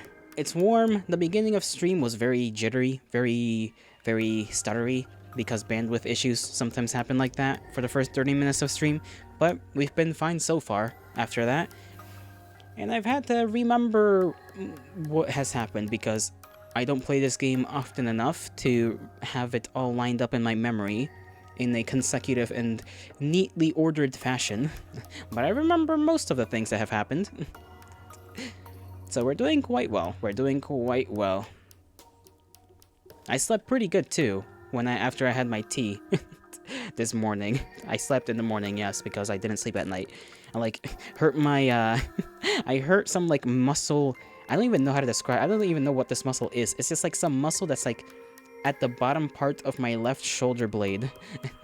And it just when I was getting readjusting myself, I just kind of sprained it or something, and it hurt. And then I just went to sleep in the morning, and it's now good. I'm not hurting anymore. All is well. Not for everyone, mind you. These will be for Cannon and Missy, respectively, at the nearest kiosk. Grab it if you want, or leave it for someone else to stumble upon. I don't care. At this point, whatever you do is meaningless anyway. Huh? I wasn't sure if it was just me, but it felt like Zero's tone was different. I'll check back in with you folks later. Enjoy your investigation. The announcement ended. Lyle went over to the foyer kiosk as directed. Cannon hurried to put herself between Lyle and the kiosk. Not so fast. There's no way I'm letting you see whatever this messed up shit is. How do we know it's going to be bad? Everything in this place has been nothing but bad, genius. What makes you think this is any of our business anyways? Someone doesn't stretch? Listen, it wasn't my fault this happened, okay? It was just a thing that occurs sometimes. It's happened before, twice, and that one was the third time last night. So I don't know, the gods just hate me when I actually try to sleep at a responsible time. Lyle rolled his eyes and left Cannon in relative peace, going about his way to search for an exit. I stood in curiosity as the kiosk printed a small sheet, blank face up. Cannon rips the sheet out of the receiver, balls it up in her fist, and stuffs it in her pocket without a glance. I won't fall for any motives if I don't look at the thing Zero's trying to tease me with, right? I guess so. Let's see, here's a map of our current floor. Doesn't look like there's much here. Two long halls parallel each other at the opposite sides of the room. Toward the back, opposite of the stairs, were two large rooms. One, the trophy room, and the other redacted. What the? This other room is redacted. Wow, they used the same word I did. Good bot, and bot is just smiling. Even so, we're here anyway, so we can just visit the room itself to see what it is. We stepped away from the kiosk to explore the underground floor. Ugh. Sorry about that, I almost burped into the mic. As we passed the two side halls, I took a peek in. They were listed as multi-purpose event halls, decorated settings for large gatherings. The large rooms were sparsely decorated with a number of tables and chairs, and nothing much else. The event hall was pretty, but like much of the building, they lacked any sort of quality of life. Cannon and I wandered about, but not for very long. Nothing glaringly strange caught our attention. It was as if this place was never meant to be anything more than recreational. The entire time we explored, Cannon kept a safe distance from me as I pondered when the best time to make amends. Right, we're still trying to make amends. I forgot about that. I didn't take that into consideration when it came to choosing. Lyle was waiting for us back where we started. About time you lot caught up. What did you expect? We didn't demand we all traveled glued to the hip. Hey now. The two glared at each other. A palpable tension burned in the air. Ahem. So, did you find any sign of an exit? No. The hallway behind me just goes to the shared elevator, not an exit in sight. But I haven't looked in either of these rooms yet. One of the rooms is listed as the trophy room, and the other is strangely redacted. And then let's check out the redacted one. My interest is piqued. The three of us approached the unlisted room. Testing something, it said. There was a metal nameplate on the door, but it was scratched out. The laser engraving lost underneath the messy hacking. I really wish that when they showed those, they let me choose when to, like, not look at it, but whatever. And of course, the name is conveniently scratched away. Lyle rattled the doorknob, but it was locked tight. Our entry blocked by an active keypad. See? Nothing but bad. The keypad's light indicator was red, waiting for a 6-digit code to unlock the door. What's with the keypad? How should I know? Scratched? Indeed, scratched. Even now, his presence can still be felt. Well, you disabled the trap in the main door's foyer, didn't you? I mean, the main foyer's door, didn't you? That's because there was a hidden panel in the wall in the main foyer. I just turned it off, nothing fancy. Is this any different? A keypad is plenty different. If we input an incorrect code, it'll likely shut us out permanently. Lyle shrugged dejectedly. Unless we find a code, I suggest we leave this door alone until we can we're certain something works. Why don't we check out the trophy room? Maybe we can find some clues in there? Lyle grumbled, but started toward the trophy room on the other side. I highly doubt it would be that convenient to find the code, but there's nothing left to lose. Telling you, he's a big grumpy guy. Grumpy puzzle man. Upon entering the trophy room, we were greeted with many murder weapons? Many potential murder weapons, mind you. No good. As long as the stuff is behind glass, but I don't think those axes are behind glass. Neither is that crossbow, it seems. The guns might be stuck behind the glass. I guess we can just go with the good old arm everyone and hope nobody shoots the other person. If everybody's armed, nobody will kill each other, probably. Upon entering the room, we were greeted with, is that a bear? It's not alive, it's a taxidermy bear. I nearly toppled backwards at the sight. The room was filled with unmoving animals, posed in their most intimidating predatory stance. Echo really is kind of a weakling, huh? Guns? Hell yeah. Lever actions, sure, but like, I guess better than nothing, right? Very, very classic little hunting gun, I guess. Not really good for bears, but oh well. Lyle and Cannon drifted in. I gulped and slipped in. Inside, there were displays of smaller animals, foxes, rabbits, squirrels even. Toward the back of the room were hunting weapons, crossbows, rifles, hatchets. I'm glad this room was hidden from the start. I muttered the observation to myself, but it didn't give much comfort. Even though the large selection of weapons was inaccessible, danger still managed to find its way through. I sighed and continued my search for the code or any or signs of any exit. Okay, so the weapons are behind an enclosed little thing, even though in that art piece they don't really look like they are, at least a crossbow and axes. But it felt like an eternity passed. We turned the room upside down looking for hints or clues for the keypad or otherwise, but we all came up empty-handed. I sat down in one of the lounge chairs and took a beat.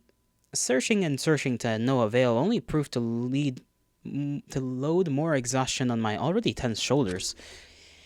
What now?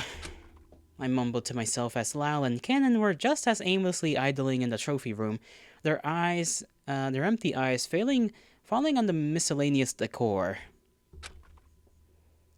Well, since they're taxidermied, can't there maybe be something inside of one of them if the seam of one of them looks like weak enough or not properly, sewn.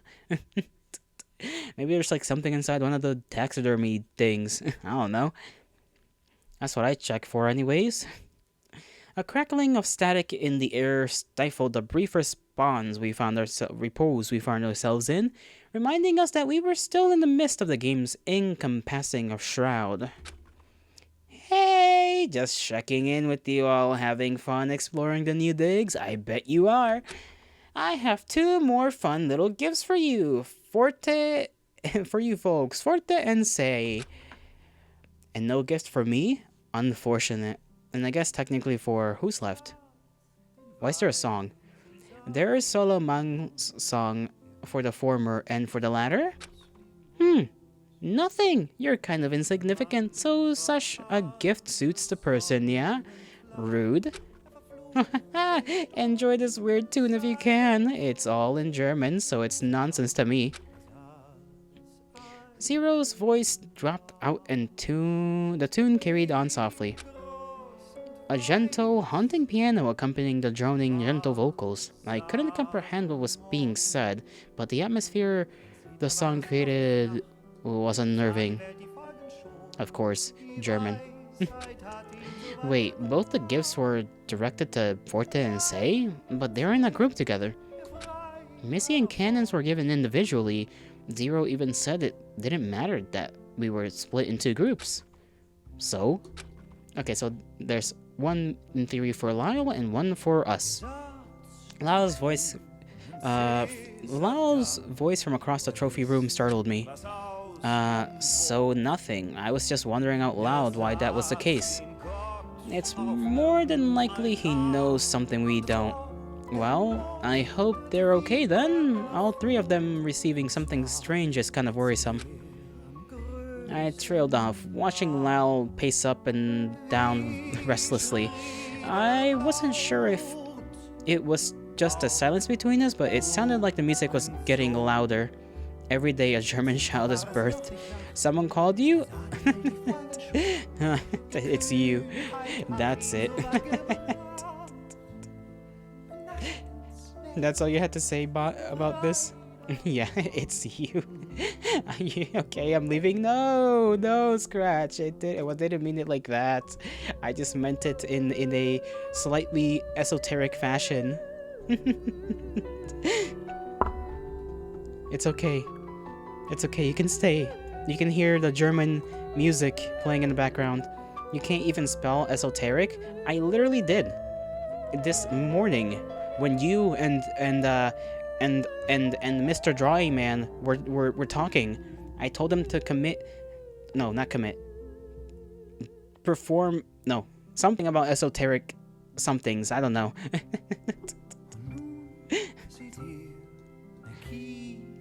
Lyle came to a stop in the center of the room and stuffed his hands in his pockets in frustrated resignation. And here's Bot saying hello to you. You're gonna shoot? You're gonna shoot? What? What does this mean? Who are you gonna shoot? Why are you gonna shoot?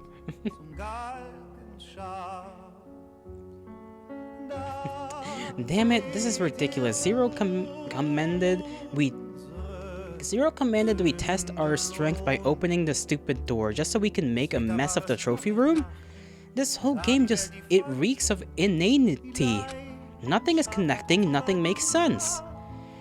Being in a killing game isn't some puzzle where you jigsaw all the pieces together. I don't think there's any sense in it unless I don't think there's any sense in it at all unless you're some twisted sadist. There has to be a reason for this, to put us all together and just as quickly tear us apart. For something as malicious as this game, reason got up and left a long time ago. You're talking like you're not a part of this. I've been trying my best not to involve myself, period. But you are involved. You are inextricably, unavoidably, indivisibly a part of this game. No, you don't get to say you're not part of this. Weren't you the one who had conclusive proof of the first killer? Didn't you push the last trial forward by realizing Echo hadn't seen an important message? What makes you think you can pick and choose what you want to participate in? How can you be so cold and unfeeling about all this? You can't have any good reason to constantly be turning your back to all this treachery when you are completely steeped in the involvement. Canon was dumbfounded. Man is kinda, you know, not having a good time right now. Let me read the message. He was saying hello, Scratch. Yolato, we should collab. We ought to do so for Pride Month. I don't know why specifically for Pride Month, but sure. What does this? What do you mean by that? What do you mean by that? What kind of collab are we talking now? And then Bot is just like, ooh, collab? That sounds awesome. I'd love to see that. It could be so much fun. Kissing collab? Ayo. Probably a game? Sure, bud. Video game, perhaps. Perhaps. Just message me, bro. I'm up for it. I don't care. If you want to play like Repo or something, I haven't played Repo with like anybody ever. I still have it. I remember we talked about it like one time and then we just never did it.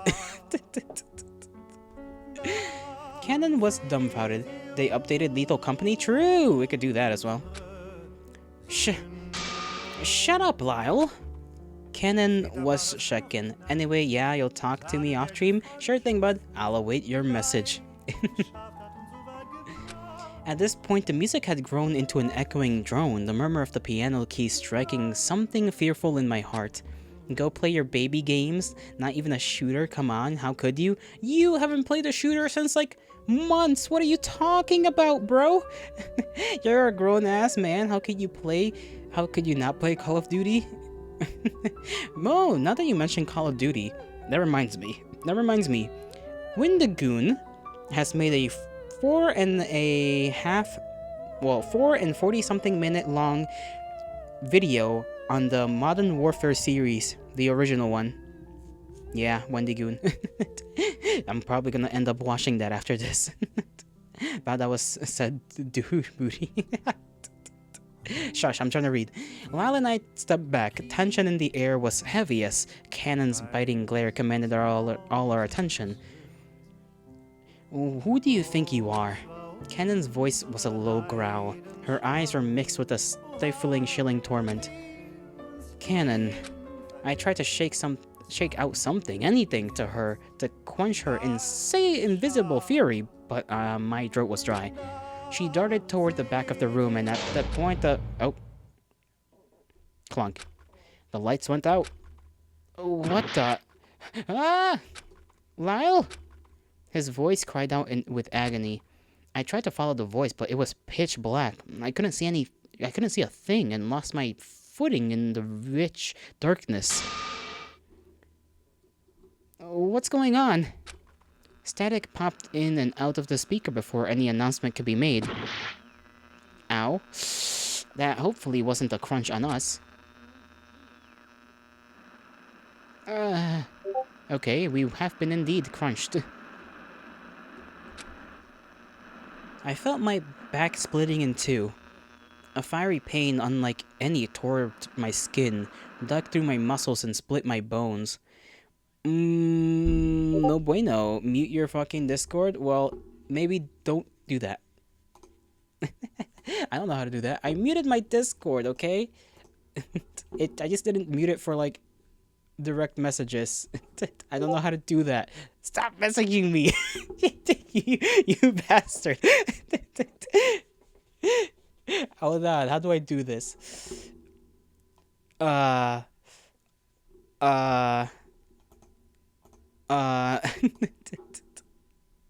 Settings. Notifications.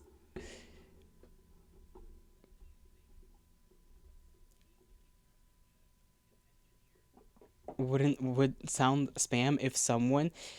Listen, professional streamer, I am a professional.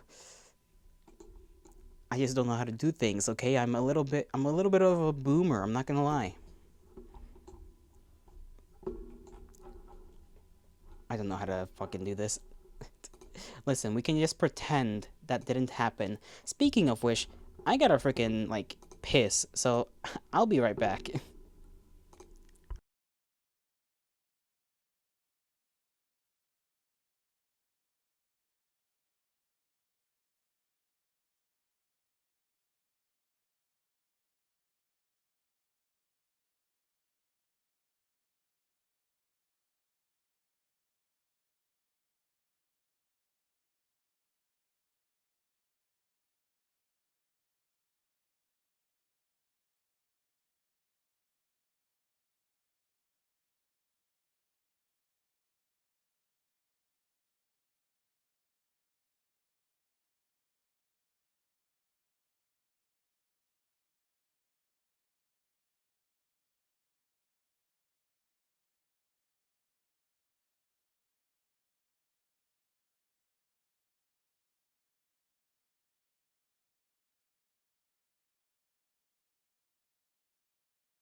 I return and you're all talking about the trolley problem. How did the trolley problem come up? What are you guys yapping on about down there?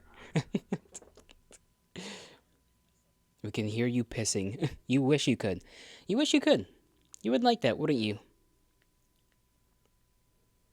Yolatos, what your stance is? No you don't? Yes you do.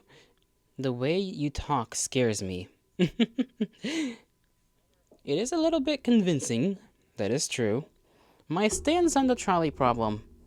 Uh, well, some say inaction is the best choice. I believe that is the coward's choice. Because if you don't do anything, then whatever happens is not your fault. You are not the one in charge of things here when it comes to the trolley problem. And therefore, whoever dies, that's not on your hands if you don't act. Some consider this the best moral option, but I feel like that is rather selfish. Especially in the case that we are sure that the train will continue going through either the one person or the many people. Well, I suppose the many people if you don't pull the lever for it to go to the one person. But it is a good dilemma. You hate yourself? Don't say that, Scratch. Don't say it. Don't say it. Or I shall. I don't know what I'll do. I'll swim across the ocean and come over there and give you a big old smoosh. You don't say. Don't say it. Don't say it. Don't say it. Don't say it. Beep, beep, beep, beep, boom. Shush. Alright, let us continue with this game. I need to figure out what happened to us. A fiery pain unlike any other tore through my skin, dug through my muscles and split my bone. I fumbled to the ground, my limbs failing to catch the descent. And then my body fell limp and consciousness escaped me.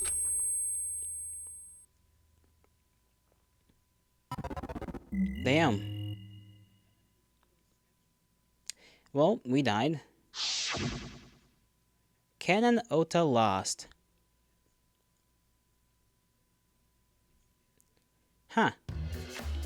Didn't know there was an, like, that is a way that could have ended. Holy moly. Well, even so, like, lights went out and like the first thing Canon does is just like murder us for, well, I guess she was feeling very highly motivated at that point. I don't see what the purpose of that was though. So what's the wrong decision? What was the wrong decision then? Going with them? Bad ending, the game really did you dirty, but hey, still an epic run, and you gave it your all. I barely did anything. I guess I was supposed to go with Missy. Maybe. Epic bacon? Indeed. I suppose it is epic. That's like the first time we even have, like, that happen to us. Only took 3 streams to get here. Alright, I suppose I'll try and figure out what exactly to do. Alright, you're gonna head out and take a nap, have fun. You have a great nap, Scratch Boyo. Pet your dog. This is not a request.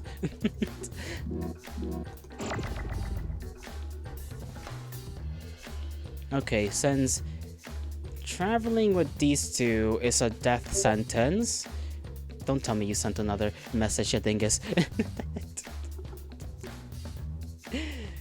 Please, Discord. Please.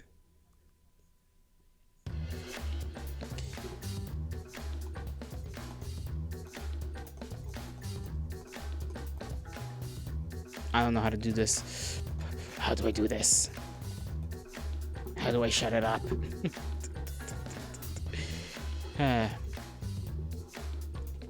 Whatever. I guess I'm supposed to not have gone with those two. But we know, I guess, that Canon is gonna murder people? I guess that's a plus, so we don't have to worry about who's gonna murder who. It's gonna be Canon.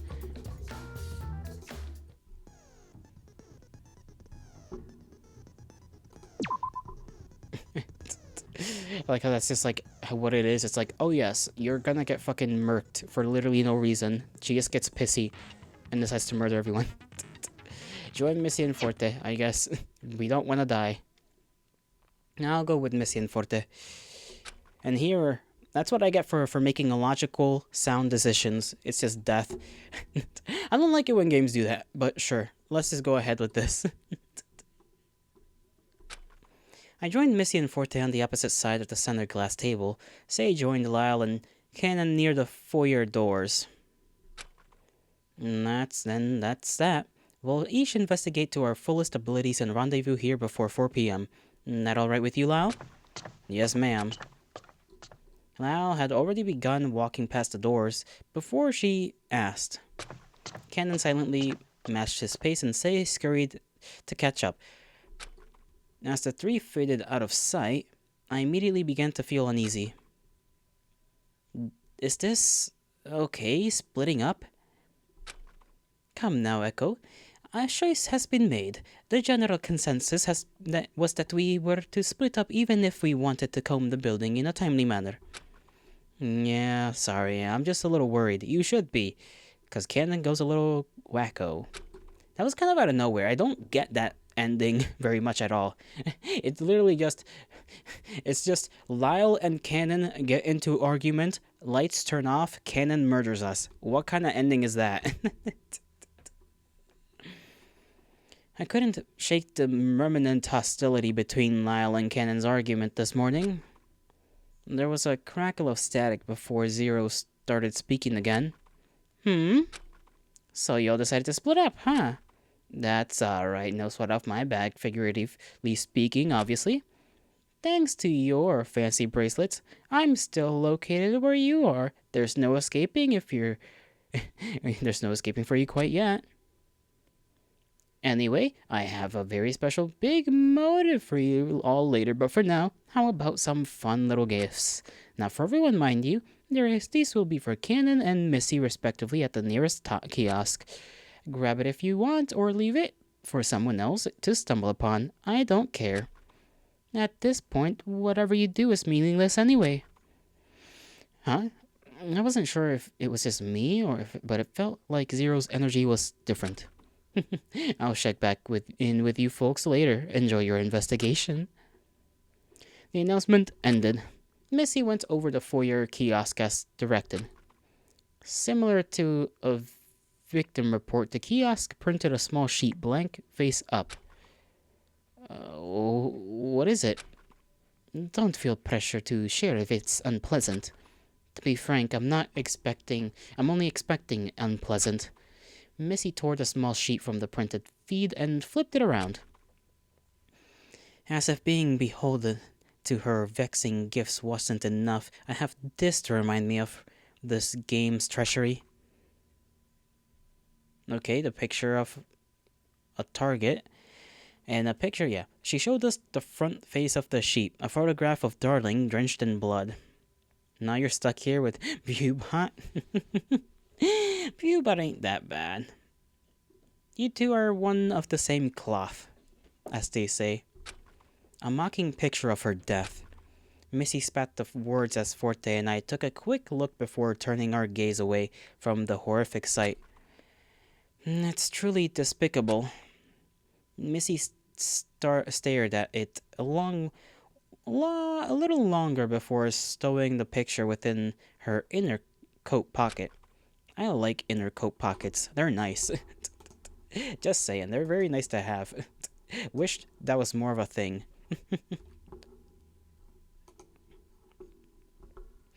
We really must get to the bottom of this treachery. I'm revolted by how condescending this game treats lives. Well, I mean, you should be like revolted by everything, really. Missy turned down the living quarters towards Cyrus's room.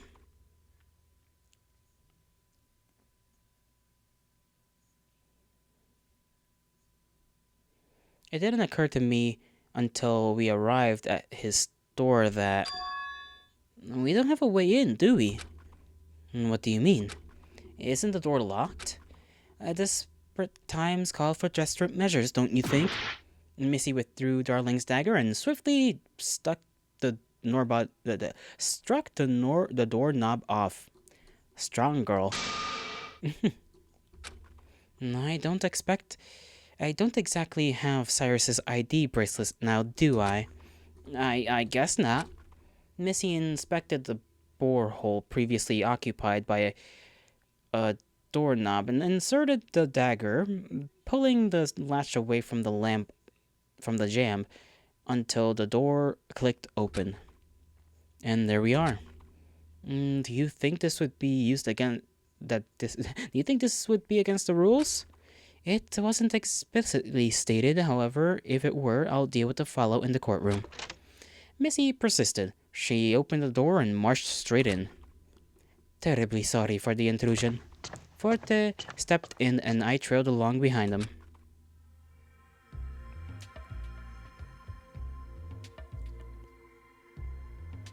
Cyrus's room had little defining feature in it.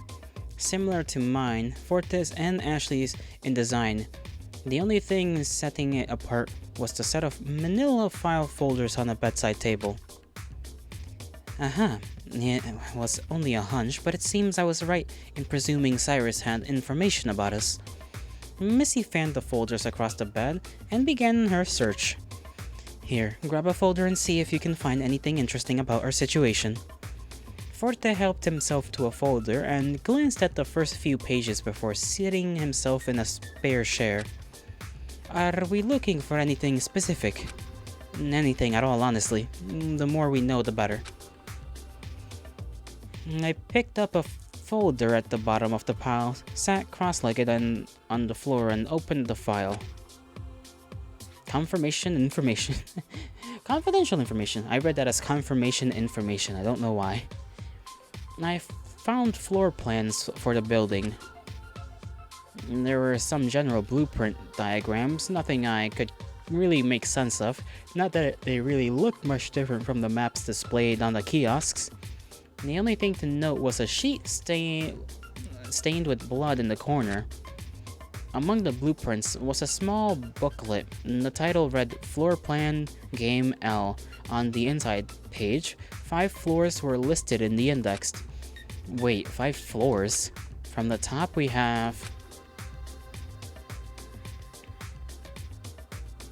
Superstructure, Trial Grounds, Infirmary, Living Quarters, Casino, Smoke Lounge, Garage, Art Gallery, Spa Lounge, Climbing Center, Jazz Club, Living Quarters, Dining Hall, Study Theater, Trophy Room, and Redacted. The whole place looks like your house. I'm sure your house is quite extravagant. Surely, you would not lie on the internet.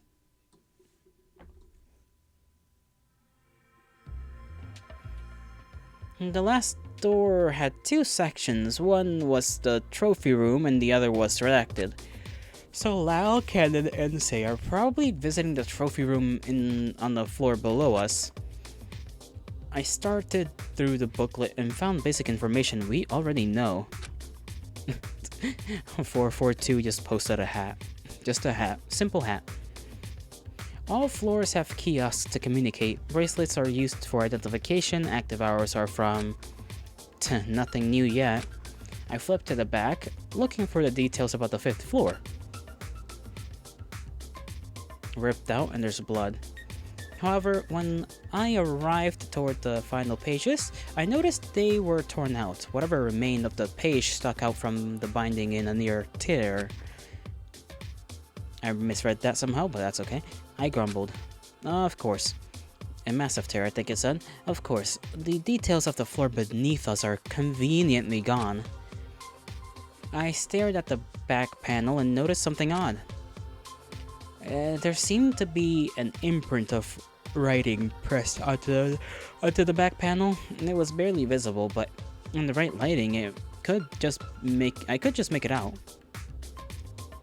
251110. Screenshotting that shit. And that, I assume, is the code for the, door below us, on the floor down there. Maybe Cyrus himself wrote the numbers on the last page with a certain amount of pressure, resulting in an almost invisible imprint. These numbers might have been important, seeing as the pages before it were torn out. Or they could have been a mistake and that's why the pages were removed. Have you two found anything pertinent to share? I snapped out of my concentration. Oh, yeah, I found floor plans that showed the floor below ours. From the looks of it, Lyle and Cannon and Say went down to the trophy room. Trophy room? That doesn't sound too promising. Well, there seems to be another room, but it was crossed out, so I can't figure what else is down there. Also, take a look at this. There are some numbers just barely visible here. I showed Missy the impression of the numbers on the back panel. What do you suppose these 6 digits could mean? Code, perhaps? But I don't recall encountering any sort of coded lock door in our immediate vicinity. Then it's likely the code is meant to be used in the area where the 3 of them went. Right. That said, let's finish our investigation before we visit them. We can rejoin them.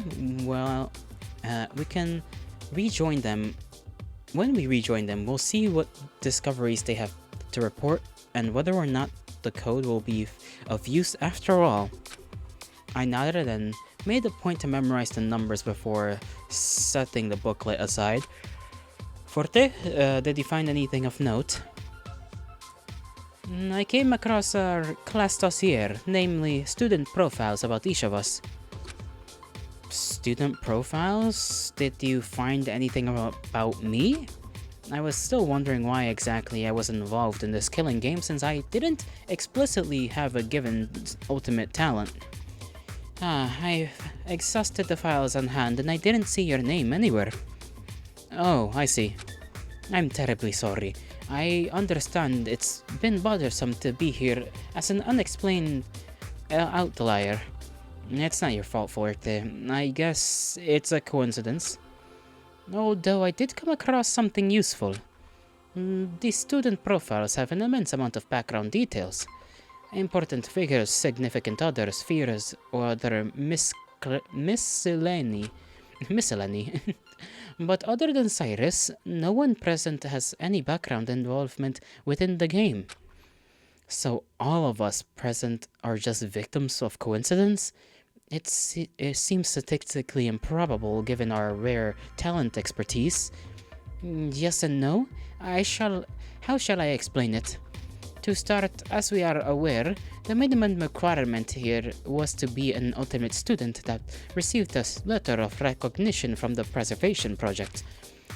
Should they have accepted the offer of protection, there is a period of time between sending the letter back and, I suppose, being whisked away to this secret location.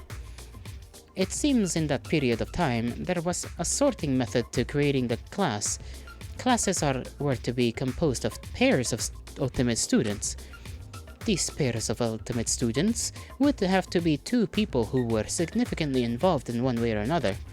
For example, of the folks we did see from day one, Art and Niall were apparently considered to be close enough for pairing off. Though it appears this roster would have included a few other students that would have formed pairs but aren't present. One can only assume Cyrus himself crossed out the students that are absent. However, there are two students that aren't crossed out, which may require further inspection, and, well, it would be best if you saw for yourselves. Forte revealed a roster with student names and talents. Okay, Quartz, the radio host. Esper, cartographer. Okay, so those two people are people that are not here. Obviously, A Quartz is fucking 0. And then the cartographer is... Why does the cartographer have, like... Hold on. Can I... They're twins! They're sisters, or whatever. What the fuck? I didn't expect that to be a thing. G Esper and P Esper. So we can assume that maybe the letters that were given were from her sister, because she had a letter that was like, hey, you know, don't tell anybody about this, but you're like gonna be safe or whatever. I don't exactly remember the exact wording, but if we are to assume that the people that are speaking through the speakers are actual people, then obviously we have A Quartz, radio host. Didn't Forte say he knew a radio host? That was the way he knew about the project because of the radio host.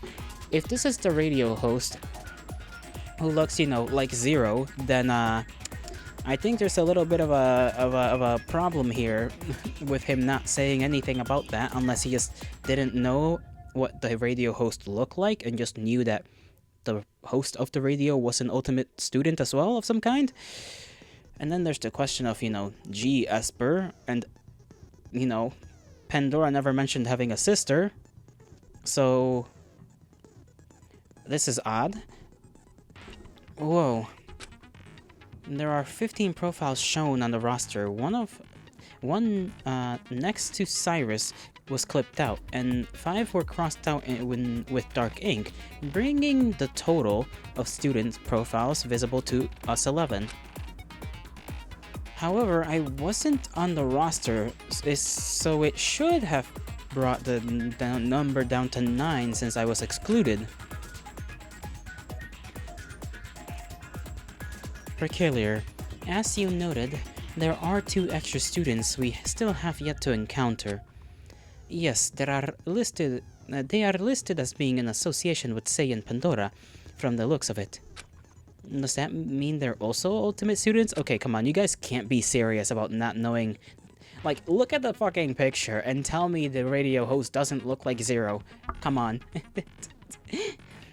There are listed, that is indeed the case. They are listed as ultimate radio host and ultimate cartographer.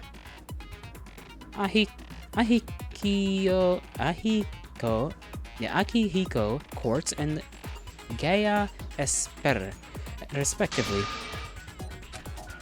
Gaia Esper? Let's have a closer look at these two students.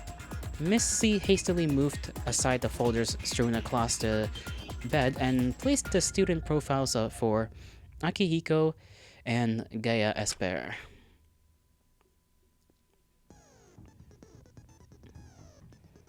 Akihiko Quartz looked like Zero. His clothing and hair were different colors, but his actual features were the same. And Gaia Esper looked awfully similar to Pandora. Even more damning were the school symbols depicted along with their profile pictures. Well, one thing is for certain, it's clear to us now that Zero's true identity is Akihiko Quartz. Okay, there we go. And we have a conclusion we can conclusively put a face to the second mysterious announcer named Eve. It seems Pandora must have known more than she let on, seeing as the true identity of Eve appears to be her very own sibling. That said, seeing as the students' associations have been revealed, it could only mean, say... Okay, maybe I was wrong. I thought Forte was the one who knew... Was it Forte? Maybe it was Sei who was... I can't remember. I thought it was Forte that told us about like the radio host ultimate student. That being said, seeing as the students' associations have been revealed, it could only mean Sei knowing Akiko has some sort of further involvement in this game.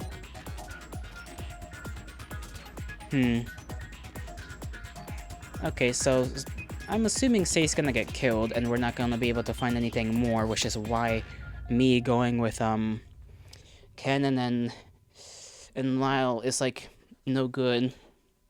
Cause like she's supposed to get killed.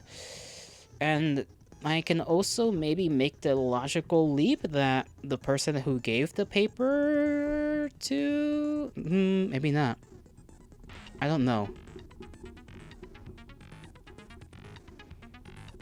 Because in theory, they both have some reason to keep... Like, obviously, G. Esper wants to keep potential siblings safe, assuming that's a sibling. And then we got... I don't know how the radio host, Zero, and Sei could be connected. But she... No, she found the paper. She wasn't given the paper. She found the paper in the kitchen. Oh, I forgot about that. This is rather confusing. There's no doubt. Sei must be the mole we are seeking. Huh. My head was spinning.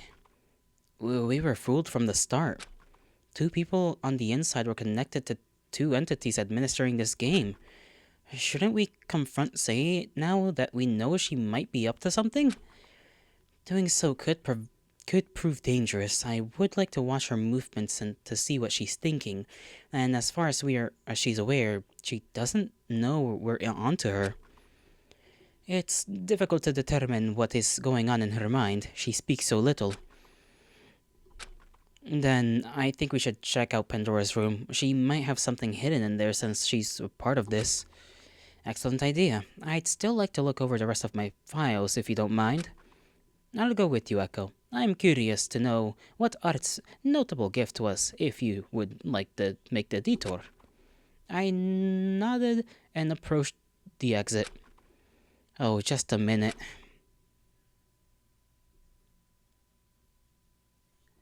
She's giving us the blade. Let me do something real quick, and don't worry about that.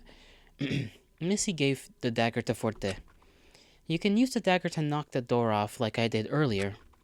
On second thought, I don't know if I want to leave you alone like this. I'll be fine.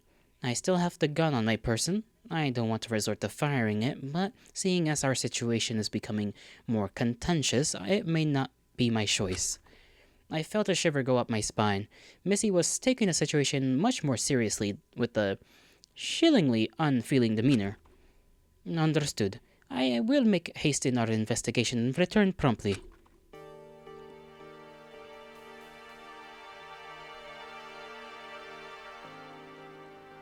Forte and I stepped out of Cyrus's room and walked to the opposite hall to Art's room. To there, Forte stuck the doorknob, pulled back the latch, and opened the door. The only thing in Art's room was a worn-looking golf bag. The leather bag was embroidered with the Campapiano name. Oh, this must have belonged to his grandfather. I must have been reminded of his past time golfing with him. It must have been distressing to see this upon waking, to say the least.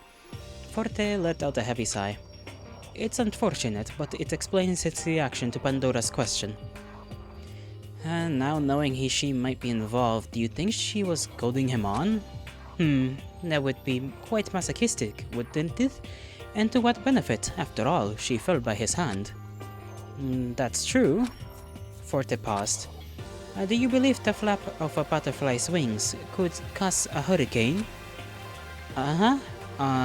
A little thing like a butterfly creating a disaster sounds improbable. It's a theory. Minute occurrences within similar initial starting conditions can lead to drastically different outcomes. This situation could very well be one of those drastic outcomes. Are you speculating Pandora set this entire scenario off by purposefully inciting the first murder? Who's to say that was her intention? Besides, her interactions were never of ill will, were they? She was kind to everyone, so who's to say perhaps the flap of this butterfly's wings caused a storm that would eventually give way to the shining rainbow that will grace our skies?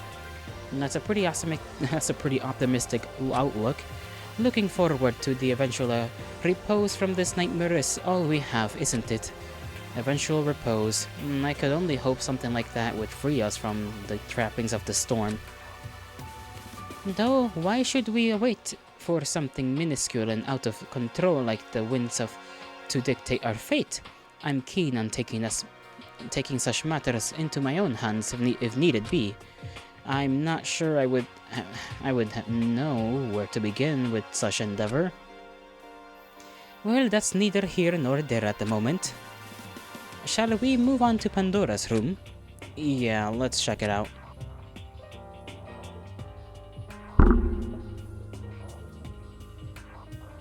We left Art's room and visited the living quarters on the other side of the foyer. Entering Pandora's room in the same fashion once again, Forte and I came upon another nondescript personal room.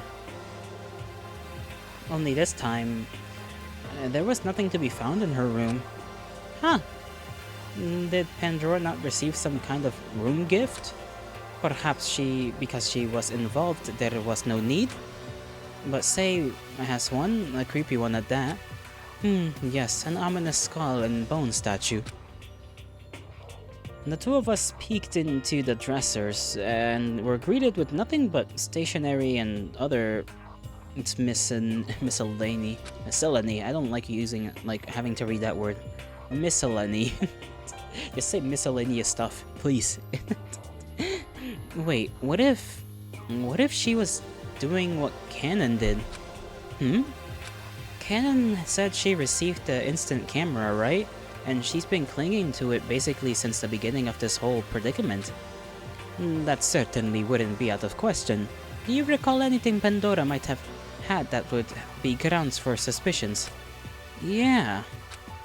The secret note.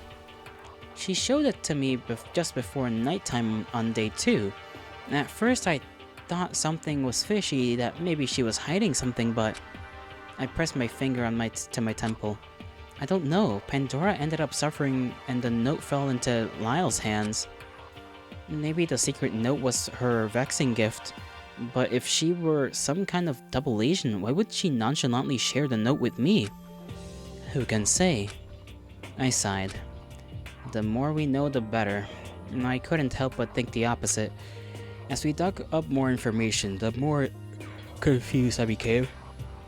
I could only hope whatever Lyle, Kenan, and Say found would answer the many questions, but at the same time, I was afraid to uncover more of these secrets.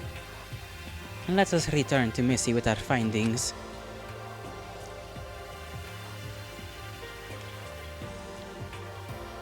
Returning to Cyrus's room once more, Forte and I found Missy in deep concentration. Welcome back. Did you two find anything interesting? Art had his late grandfather's golf clubs in his room, and Pandora had nothing. Nothing?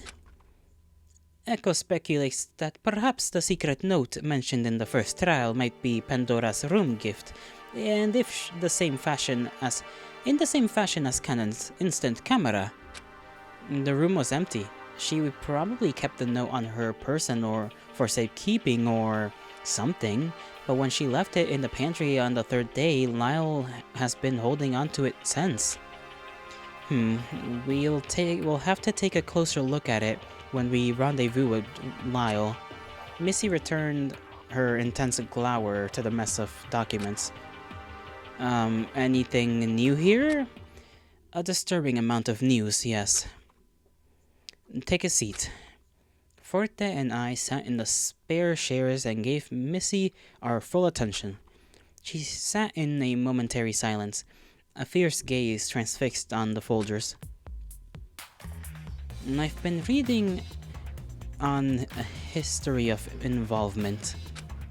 The involvement of ultimate students in killing games just like this one. Killing games plural? As in multiple? Yes, I know, it's startling to say the least. In that case, that reminds me, in the folder I looked at, our game was labeled Game L. What do you think L means in terms of these multiple games? I believe it in the context L is the Roman numeral for 50, so our game is the 50th game. 50 games? Oh, a definitive number to help enumerate how long this has been occurring. Let's see. If 49 games have been taken place over a span of approximately 7 days, at most within no break between each game, that's 343 days, almost a year's worth of this hell. I don't understand. I believe that tracks. I remember hearing about this project sometime late in my junior year. Why so many games, you may ask? These games were implemented with Ultimate Students in mind. Ultimate Students would be prime subjects for rigorous tests and scenarios involving battling to the best of their ability. To overcome other Ultimate Students and come out on top, the best of the best, these experiments were used to determine who could carry the future. The Preservation Project and this killing game, they're one and the same. It seems we aren't just a one-in-a-million occurrence. But why? My voice cracked. So this place is just some kind of petri dish for creating an ultimate student that has no moral regard for what they're doing? The Preservation Project has washed their hands of their concerns with morality. It's clear in this documented history. What if it's fabricated, all fake only to stoke fear? It's very possible. Fear is a powerful tactic. Cyrus himself, after knowing all this, had very little room to operate. He was under a considerable amount of pressure. And eventually collapsed. I was shaking. Comprehension of the situation was the last thing on my mind. Fear chilled me to the bone. Missy, aren't you afraid of it all? I'm mortified.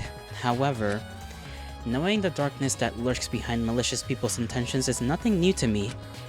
Calling the individual person simply a constituent to strip humanity in the amassing voting numbers. It's nothing but numbers. We play with live ammo. a game toying with the livelihood of wildly talented students, enabling a maddening battle royale to create a singular, albeit misdirected, towering ultimate student? Missy exhaled sharply. This must end now. Missy stormed out of the room. Missy! Forte and I chased after her. Missy stood arms crossed at the elevator. She was embroiled in thought, her brow knit, her posture imposing. Are you in full possession of your faculties? You aren't one to charge forward like so. I hate to say that I only have a hunch. I've little to rely on but gut feeling lately and have nothing but instinct to justify acting upon them. I have nothing except... She held up the photograph and pinned it to the wall with a dagger. Wasn't Forte given the dagger? Did she, take it back? Nothing but a vengeance for bringing this establishment to the ground into a burning hell of all the suffering it's put us through. I was so misguided, so blindsided for thinking I wanted to be a part of the preservation project. I've been played for a fool. Missy, none of us could have known this would be our fate. It's possible that the two conspirators must have known something from the start. Rather than confronting the one remaining, we must attack the source. The elevator chimed and Missy stepped in. We're going to the courtroom. I guess she wants to talk with the big man himself, Zero. Only the monotonous elevator hum filled our ears as we traveled to the courtroom floor. We entered the dark circular room once more, this time without explicit orders to determine a culprit. It was quiet. The windows were pitch black. Zero was nowhere to be found. Missy swept in looking for any indication of the announcer's holographic representation, and Forte and I filtered into the empty room aimlessly. I do have sort of a throwaway theory that maybe that maybe Zero, quote unquote, and G, which is Eve, may have been previous survivors of these games. Maybe? And that's why they're set up as the administrators for this whole thing. That's a very, very flippant theory, though. I can't see a thing through these windows. It should be early afternoon about now, shouldn't it? Perhaps there are shutters covering the windows. If I recall correctly, they close after a trial. Forte ran his hands across the wall, feeling the creases that lined the foundation, seams running in miscellaneous ranks and files. Forte tried prying one of the sides open to no avail. He knocked on the wall, resulting in an echo bouncing beyond the barrier. You've been lurking for a bit? Sorry for going quiet. She's chilling and enjoying the stream in the background. Still here though? Don't mind that. I don't mind that at all. You may lurk as you please. There's empty space beyond this wall. It probably only opens when a student is being executed. What if he stayed lurking? There goes Viewbot being mean to Viewbot.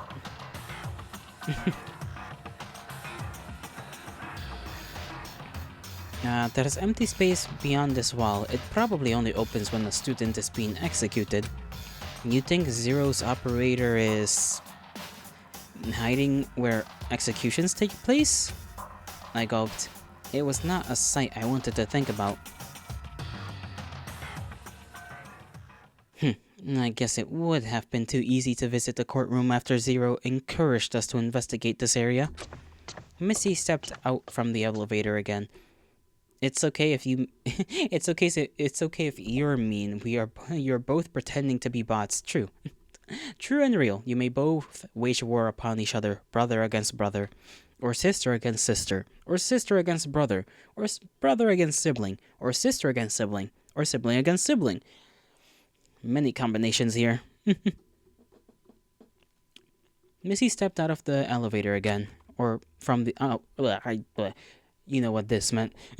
The infirmary has nothing of note either. Missy circled the courtroom stands once before settling at her indicated place. She leaned back and crossed her arms, a tense expression painted on her face. Even if we found Zero, how were you going to get any information out of him? He must have known we broke into Cyrus's room, so he might be even more cautious. If I can get him to start talking, we're over halfway there. It's about running a conversation long enough to allow us an opening, whether it be a contradiction or unknown fact. The more he talks, the faster his options will diminish. That said, we've encountered the most damning areas with little to show for it, and I feel as though we've hit a dead end. It's possible Lyle, Cannon, and Sayer have had better luck on finding information in their search. We can only hope they turn up with something of note. True. I suppose there's not much we can do about this whole lacking of options and whatnot. My leg is going numb. My foot, I should say, is going numb. The three of us were steeped in a long and contemplative silence. I sighed, thinking about meeting up with the others, wondering if they were just as luckless as we were in finding anything of use. I thought about Cannon and remembered. Missy, do you still happen to have Cannon's photo? The one from last night. I know I said I didn't want it, but... Oh, certainly. I didn't have time to patch it together, though. Missy drew the two halves of the group photo from her inner pocket. It's nice that she thought about that. She kept it. She's very nice as a person. She seems like a very good person, weirdly enough. For someone who's like the ultimate tactician and has surrounded herself with like politicians for a lot of her, I guess, tactical games career. Damn, my leg is like really... Ow. Why is the blood not reaching my leg? My foot's like really... It's doing that thing. Ow. Okay. Let me readjust myself in my chair. Maybe if I just stand here for a little while, the blood will come back down there. Youchie. Okay, I lined the two halves together and gazed at it a moment in time that was quickly dashed.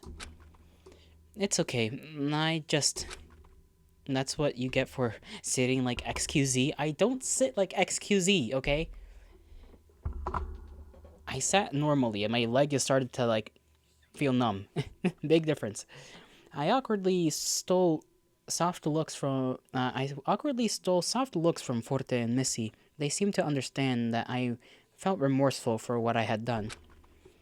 I want to return it. Return it to who? To freaking Cannon? You like to put your feet on your desk while crossed? I don't have the space for that. I couldn't do that. I mean, I guess I could. But the mic is in the way. Mic arm. I could try. Let me see. My desk being my two plastic boxes here. Well, I can't cross my legs because, like, there's too many things in the way. But I can just kind of sit myself in a very strange position here with my legs on my quote-unquote table.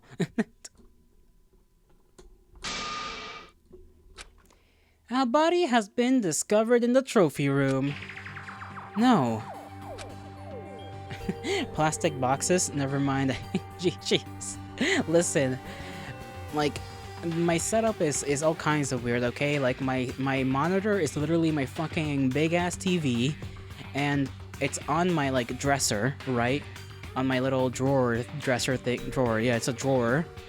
My TV's on my drawer, and I have, like, little space in here, so I just have two boxes. If I could have a folding table, that would be lovely. so that I can just put it to the side whenever I'm not using it. But unfortunately, that's not the case, okay? I should put one on a throne. Just put like a folding table. Honestly, that would be better because then I could actually like sit normally and not so far away, probably. And I could like sit straight up and whatnot because my feet would be under the table. But because it's 2 boxes, I have to kind of sit away and like lean forward to talk into the mic. Oh dear.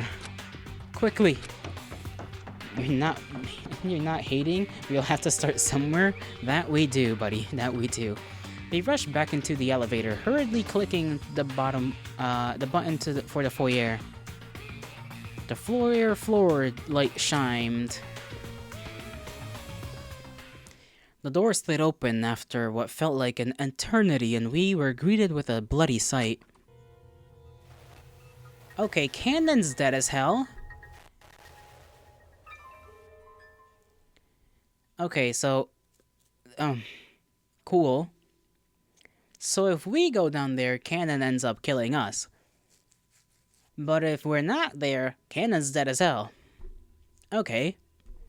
I honestly thought it was gonna be the same thing, but like I guess that makes sense because then we'd know it was Cannon if Cannon is the one, if anybody else ended up dead. Hatchet to the back, A hatchet was buried deep in the back of Cannon's lifeless body. Let me just, that's not what I meant to do. I meant to... Oh, hold on here. Were we... Okay, I didn't see this before. Is every chapter supposed to have a bad ending? Because there's only been this... I've like noticed this here before, but I didn't know what that meant. Now I'm curious to see if there's like bad endings on every chapter. Or maybe that's just like the one time you die and then the one time you don't die. Maybe that's just what it's meant to be. Hatchet, shut up. Lost to a knife. Let me save that real quick. That reminds me of the book series Hatchet. Or it's not really a book series. I guess there's like part 1 and then part 2, which is more of a theoretical. I remember reading that. Blood stained the polished floors. The fresh liquid reflect upon the glossy surface, creating a haunting glow in the middle of the foyer. Cannon! Damn it! Missy and Forte bolted out of the lift while I remained frozen in the elevator cab. The sickening metallic odor filled my senses, and I felt a cold sweat on my brow. Missy and Forte were huddled in concern over Cannon's body, but it was clearly no use. She was gone. But the body discovery announcement, it said it was the trophy room. Did that mean the announcement was wrong for Lyle? Was Sei really behind all of this? Above Missy and Forte's clamoring, I heard a strange sound. Yeah, I think Sei might just be going like John Wick on all of us right now. Which is surprising, but I knew her ass was gonna do something. Like, I fucking knew it. This was why I switched spots with her in the first place, as the one to go with freaking Cannon and Lyle, so that, like, she could have people that were not so, you know... For one, they would be harder to kill because, you know, Missy has a gun on her. And two, they were just generally kinder people than Cannon and Lyle. Crack. Dread possesses me. Missy, Forte! As the foyer chandelier came crashing down on Missy and Forte. Okay, so things are getting real fucking crazy. Everybody's dead now! They were completely crushed by the chandelier, their bodies lost under the tons of shard glass. I could hardly muster a sound. I was shell-shocked. Damn. Well, this is definitely a one way to avoid getting caught in the trial. It's a battle royale, Jello. What did you expect? Not for everybody to get murked at once. That's what I didn't expect. Neither did I expect it to be, you know, the depressed one to be the one to murder everybody? Glass and blood splattered the floor before me. The glistening liquid reflected on the marble floor, doubled the terror and my mortified visage.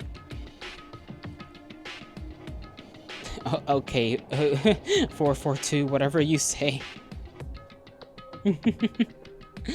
The nightmarish light. Why did he even start with like the little like quote thing there at the beginning of that sentence? The nightmarish sight brought me to tumbling my knees, dread oozing through every part of my body. My breath was falling in places. My vision became blurry and red from panic. The elevator doors came to an automatic close to hide the sight. The sight of 3 friends being brutally killed. Well, now we owe.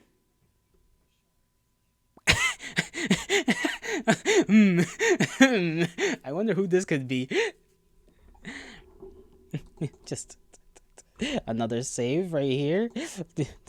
A hand stopped the doors. I'm guessing we're supposed to like go all the way. Maybe I have to go all the way back to when I first started making choices and be just more callous.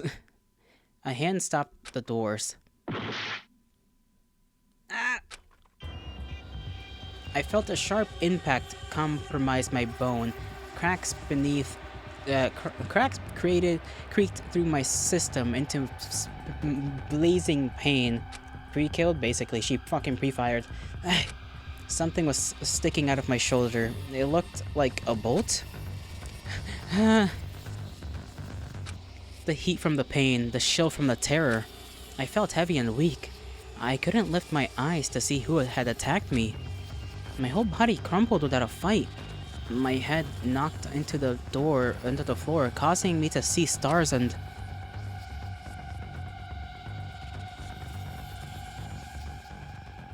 Well, second death. Nothing.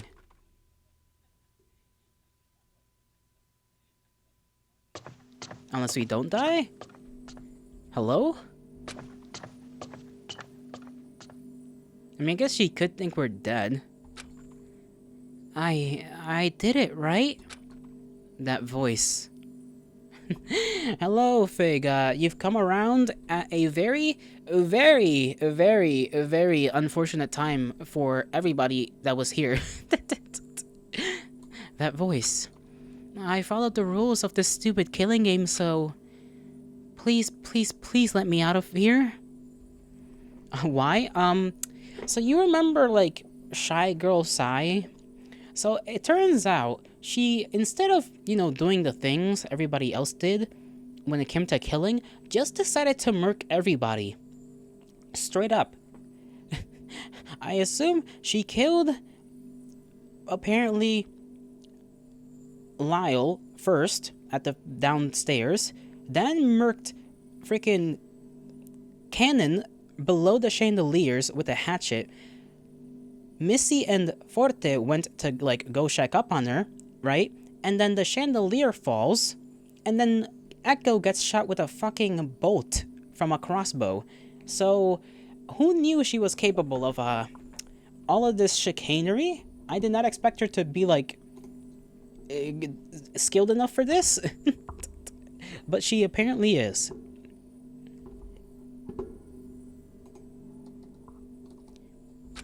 The ultimate prize is freedom, right? It's say?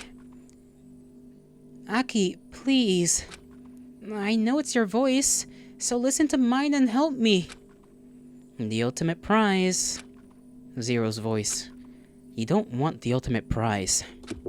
Zero's voice is weird again. No, killing isn't the answer. What? After Say's remorseful cry, one could hear a pin drop. No wonder. Why has Zero been, like, fucking weird, too? Oh my god, I'm, like, losing it a little bit. This game is just Among Us with more words. Glad you're still here, too. We aren't. He isn't. Real Bot isn't too happy. Oh yeah, I forgot. I gotta go get something heat up. I'll be right friggin' back, and we can continue with whatever the hell is going on here, and whatever Zero is meaning to say, and whether the story is actually going to continue, or if I made wrong decisions at some point. Be right back.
Alright, I've returned.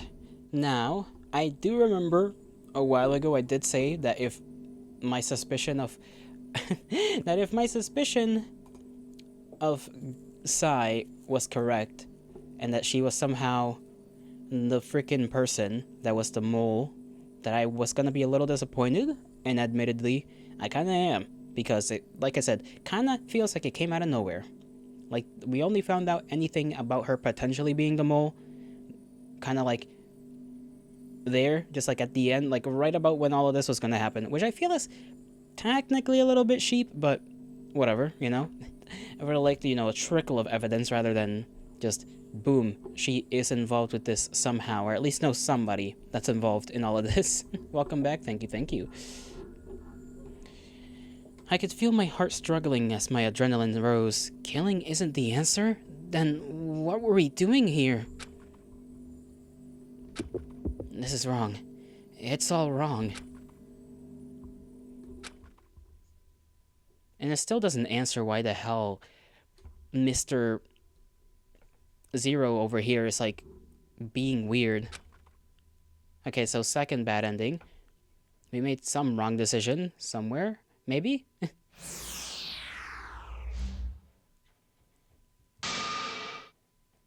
What was that?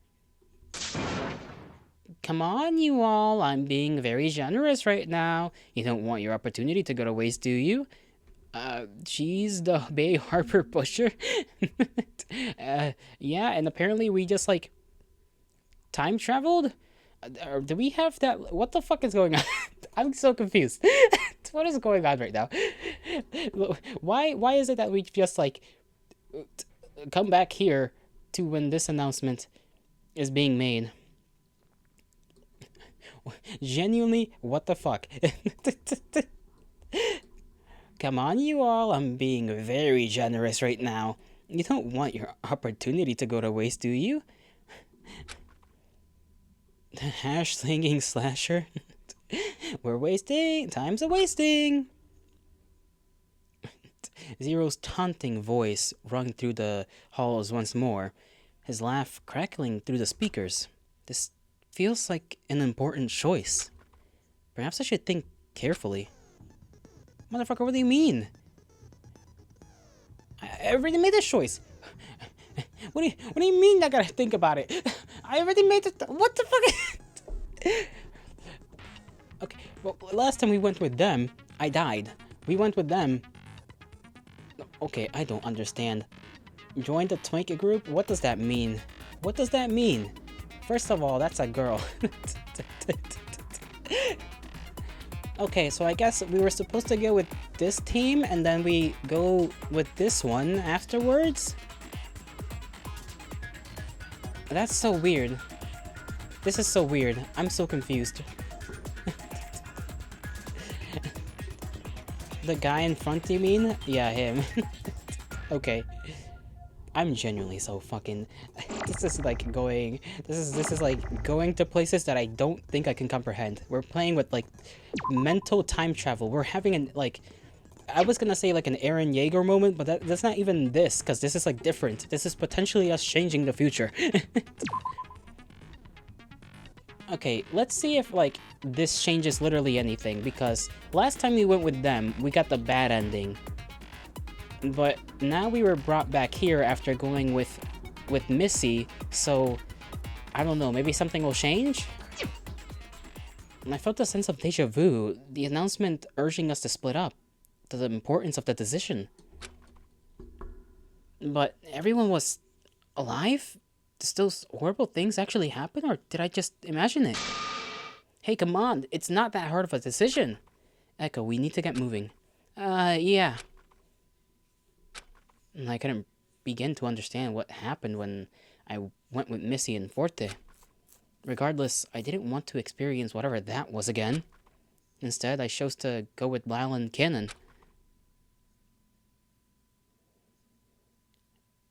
Maybe this is like the real choice here, because we're basically choosing who may get to live, maybe? And I didn't think about that before making this decision, so my bad. I guess, RIP to Forte and, to Forte and freaking, you know, to Forte and Missy. Because I didn't think about this decision before that. I didn't have that thought. I'll go with Lyle and Cannon. And it was decided. I joined Lyle and Cannon. I'm going here because I want to go downstairs and check what's in that one room, and hopefully fucking Echo remembers the password that we saw in, I guess, the alternate timeline or whatever. I joined Lyle and Cannon near the foyer doors. Say joined Missy and Forte on the opposite side of the center glass table. And then that's that. We'll each investigate to our fullest abilities and rendezvous here before 4 p.m. And that's okay with you, Lyle? Yes, ma'am. Lyle had already begun walking past the doors before she asked.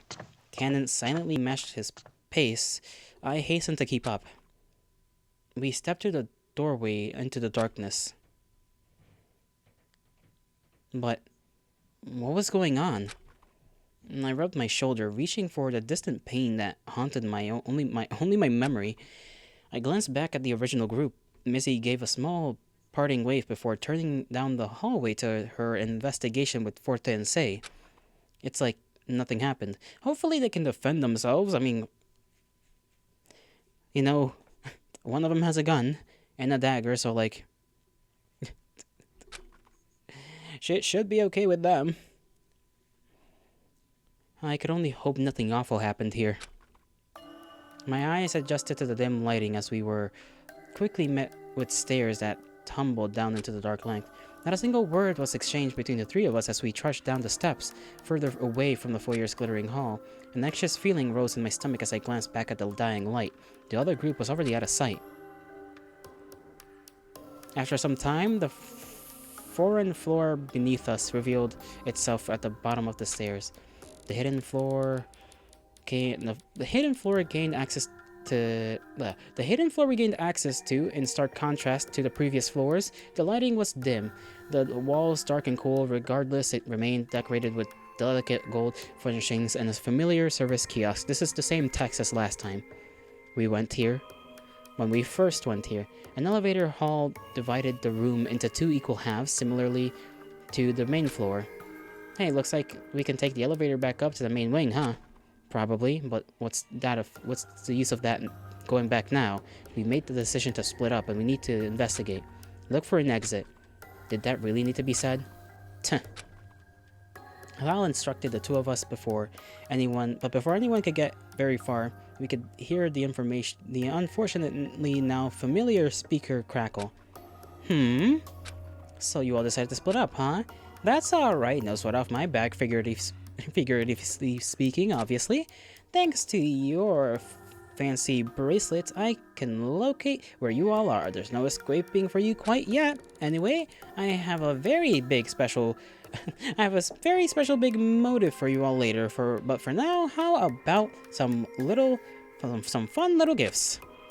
Not for everyone, mind you. Those will be for Cannon and Missy respectively at the nearest kiosk. Grab it if you want, or leave it for someone else to stumble upon. I don't care. At this point, whatever you do is meaningless anyways. Well, now that I think about it, I don't think Sai's really gonna do anything, because she won't have access to the weapons from the trophy room, so she's not gonna think about it. The only weapons upstairs are the ones that are on Missy. And Forte's there, so if any scuffle happens, Forte's, gonna stop it, hopefully. So the motives were given to the same people as before. I'll check back in with you folks later. Enjoy your investigation. The announcement ended. Lau went over the foyer kiosk as directed. Kenan hurried to put herself between Lau and the kiosk. Not so fast. There's no way I'm letting you see whatever this messed up shit is. How did we know it's going to be bad? Everything in this place has been nothing but bad, genius. What makes you think this is any of your business anyway? Lau rolled his eyes and left Cannon in relative peace, going about his way to search for an exit. I stood in curiosity at the kiosk as the kiosk printed a small sheet and blank face up. Cannon rips the sheet out of the receiver, balls it up in her fist, and stuffs it in her pocket without a glance. I won't fall for any motives if I don't look at the thing Zero's trying to tease me with, right? I guess so.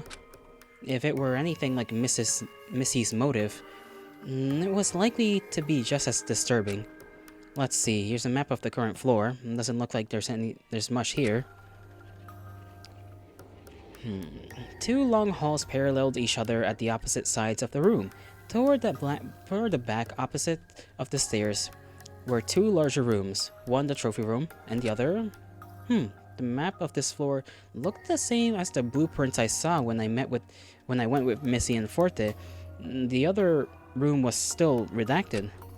I wonder what that other room is. It doesn't show on the map. An official invite to the Twink group. Okay, Viewbot. Okay, 442. You are minutes late to this response. Even so, we're here anyway, so we can just visit the room itself to see what it is. He's lagging. How do you know he's lagging? Real? Do you know something we don't? Question mark. We stepped away from the kiosk to explore the underground floor. He's just a little behind us all, true and real. As we passed the 2 side halls, I took a peek. There were listed multiple event halls multi-purpose event halls, things that are decorated with chairs and tables. Not much else. The event halls were pretty, but, not useful in any way, shape, or form. Ken and I wandered about, but not for very long. Nothing glaringly strange caught our attention. It was as if this place was never meant to be anything more than, whatever the hell. The entire time we explored, Cannon kept a safe distance, and I pondered what the best time to make amends was. So is Viewbot one of the twinks, or does he just... Is Viewbot one of the twinks, or does he just want to be among the twinks? I imagine both.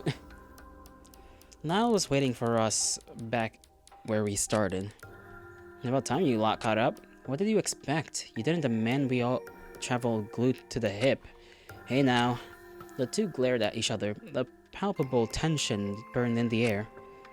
So, did you find any sign of an exit? No. The hallway behind me just goes to the shared elevator. Not an exit in sight. But I haven't looked in either of these rooms yet. One of the rooms is listed as the trophy room. The other is strangely redacted. Now let's check out the redacted one. My interest is piqued. The three of us approached the unlisted room. The metal plate was, the metal nameplate on the door was, there was a metal nameplate on the door, but it was scratched out, the laser engraving lost under the messy hacking. Of course, the name is conveniently scratched away. Lyle rattled at the door, but it was locked tight, our entry blocked by an active keypad. See? Nothing but bad. The keypad's indicator light was red, waiting for a 6-digit code to unlock the door. Wait. 6 digits? I stared at the keypad for a moment and thought back to the strange experience I had not too long ago. The floor plan booklet listed 5 floors our game was meant to take place in. The details of the 5th floor, our current floor, were torn out. Yet, on the booklet's back panel, there was writing pressed in it. Writing of 251110. What? The code. I think it's 251110. I repeat, what? Should I try it? It's not like we have any sort of other leads.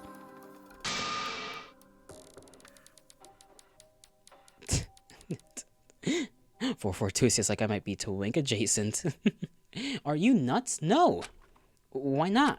Echo, you say you're not involved, but knowing the code to the keypad on a floor we've never been to is pushing it, don't you think? This has to be some kind of trick. You're setting us up for failure in that room. No. I don't know how to explain how I know. It's just... I have this strange memory. When our group was splitting up, I went with Missy and Forte first, and we went to Cyrus's room. It was there that I saw writing for 6 digits. Yeah, right. That's awfully convenient information, don't you think? We only split up once. Where did you possibly find the time and means to do such a thing? I wish I could tell you, but I don't know. What happened earlier doesn't make a lick of sense to me either. I mean, there was body discovery announcement, and I think it was you. Stop. Lyle's voice cut the air. Echo, I don't understand you. First, you turn everyone against Art. Then you do everything to deny Ashley's actions against Cyrus? And now you miraculously know the code for the door we've never seen. Just what on earth are you up to? Give me a reason to believe you're not involved. What's stopping me from believing you're all part of the act What's stopping me from believing you're all part of the act? From not having any remarkable talent to sabotaging the trials at every which way? Hang on. What do you... Okay, hold on. I couldn't even read that. What the fuck did he just say? What do you have to gain by behaving like this? Is this some kind of twisted ploy to provoke the killing game even further? That's enough. You really think I wanted this? Look, I'm just as frustrated as you are. It was never my intention to turn anyone against Art. The circumstances we were in demanded a vote be cast lest everyone suffer the consequences. You really believe I'm an implicit factor in this game? Don't think for a second I wanted any of this to happen. I'm still at a complete loss of how I'm even here to begin with. You really think I wanted my best friend to go through the emotional turmoil she went through when she found out I was in this game? You think I wanted her to die protecting me? LMAO, fair enough, Twink adjacent VBot. Well, we're all in pain, and suffering isn't a competition. So I'm sorry that I don't have the answers to any of your questions, but I'm doing my best to combat these desperate feelings. After the second trial, I saw how hurt everyone looked. Not just for my sake, but because we found ourselves in something horrible and inescapable.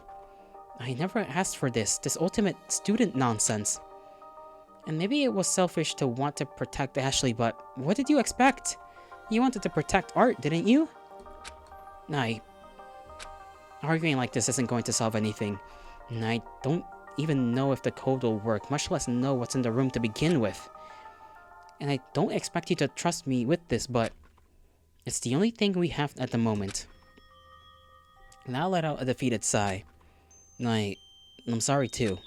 And I'm just trying to find a reason why the only person who gave me the time of day had to leave so quickly. His voice dropped to a low whisper. I feel like I let Art down. I messed up big time. And he was misled by me, thinking Pandora was suspicious. And it's my fault, huh? Now was no different from me. He was trapped with the impression that his friend's downfall was a direct consequence of his actions. No. It's not as simple as that. No one is singularly at fault. I won't speak on behalf of Art, but given the threat of danger, I'm sure he just wanted to keep everyone safe. None of us could have known we would end up in this scenario, and Art, least of all, would truly want to cause harm. He strangled Pandora, though. I know, there's no denying that. He did what he thought was right to try and end the game. It's hard to say what's right and wrong. We can only move forward with our best judgment, learn from what we've experienced. We have to try at least, right? You're still trying to figure out if he's real or not? Sorry for the rude... Sorry if that's rude. I mean, listen, if he was a real bot, how could a real bot have been around from like 2018? I feel like a bot that old would have gotten clapped a long time ago. Unless you're talking about real, in which case, I agree. I have no idea whether real is real. I'm tired, Echo, and I can't sleep. Whether we try to be cautious or take risks and test the rules, the situation ends up being the same. We're still trapped. Still trapped and doomed to the responsibility of our past actions. We can't change anything that has happened. Cannon stared at the floor absently. Yeah, but there's nothing left to try but this. I just hope you can trust me on this. Alright, try the code. I nodded and approached the keypad. Good thing I took a screenshot that one time. It was like 2-something-1110. But I don't remember exactly. So let me just let me look at the screenshots here that I have. Wasn't that one? Okay, 251110. Okay, please let me click 251110. God, that was loud. Okay, Jesus, that beep was like kind of loud. I'm not gonna lie. I didn't like that. I did not like that at all. Real is in the name, isn't it? I suppose so. The keypad accepted the code, and the sound of a latch being released clicked out. It worked? Another clacking in the air interrupted me as I grasped the door handle. Shoot, did Zero catch us in the act? My heart was racing. Did I accidentally set something off? I paused and the three of us stood with bated breath. Hey, just checking in with you all, having fun exploring the new digs. I bet you are. I have 2 more fun little gifts for you folks, Forte and Say. There's Solomon song for the former and for the latter? Nothing. You're kind of insignificant, so such a gift suits the person, yeah? Enjoy this weird tune if you can. It's all in German, so it's nonsense to me. Zero's voice dropped out and the tune carried on. A gentle, haunting piano accompanying the droning, soft vocals. I couldn't comprehend what was being said, but the atmosphere the song created was unnerving. Oh, Zero didn't say anything about us entering this room. That aside, neither Lal or I were recipients of Zero's gifts. And that's a good thing. Come on, Echo, let's see what it's in here, in there already. Oh, right. Shaking the thought, I pushed the door open and with a slow creak.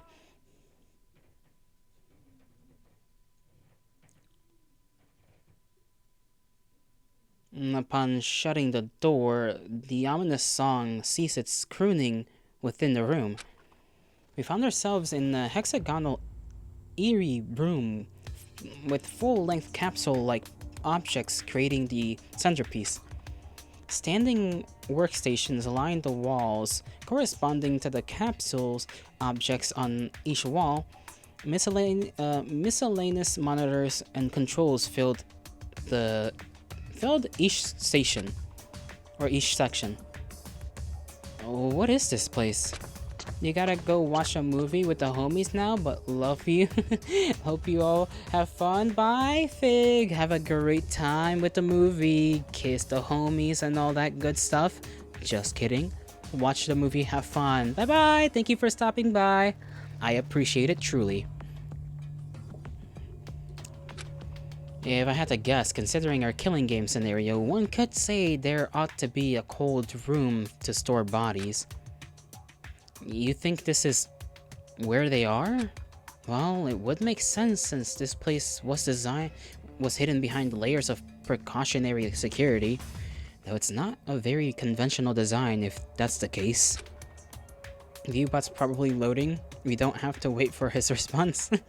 Probably. I inched cautiously forward toward one of the large capsules. There was a small display monitor at the foot of the closed capsule that read "Stable" in bright green letters.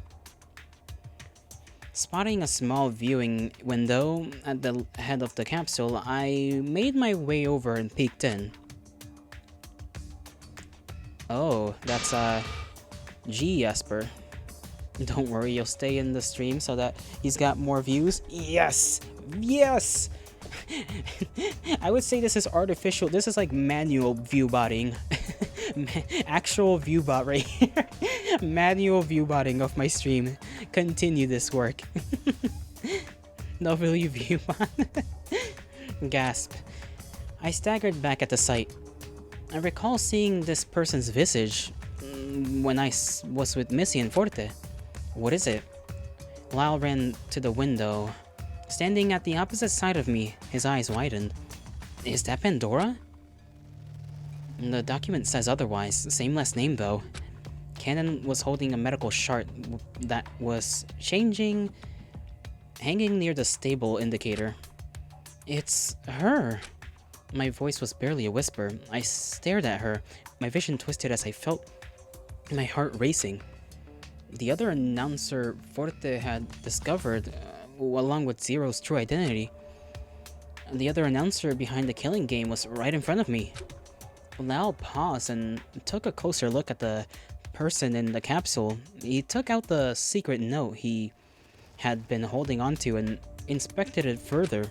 Without a word, he started unlatching the capsule. What are you doing? Are you going to take that person out of the capsule? It's the person behind Eve.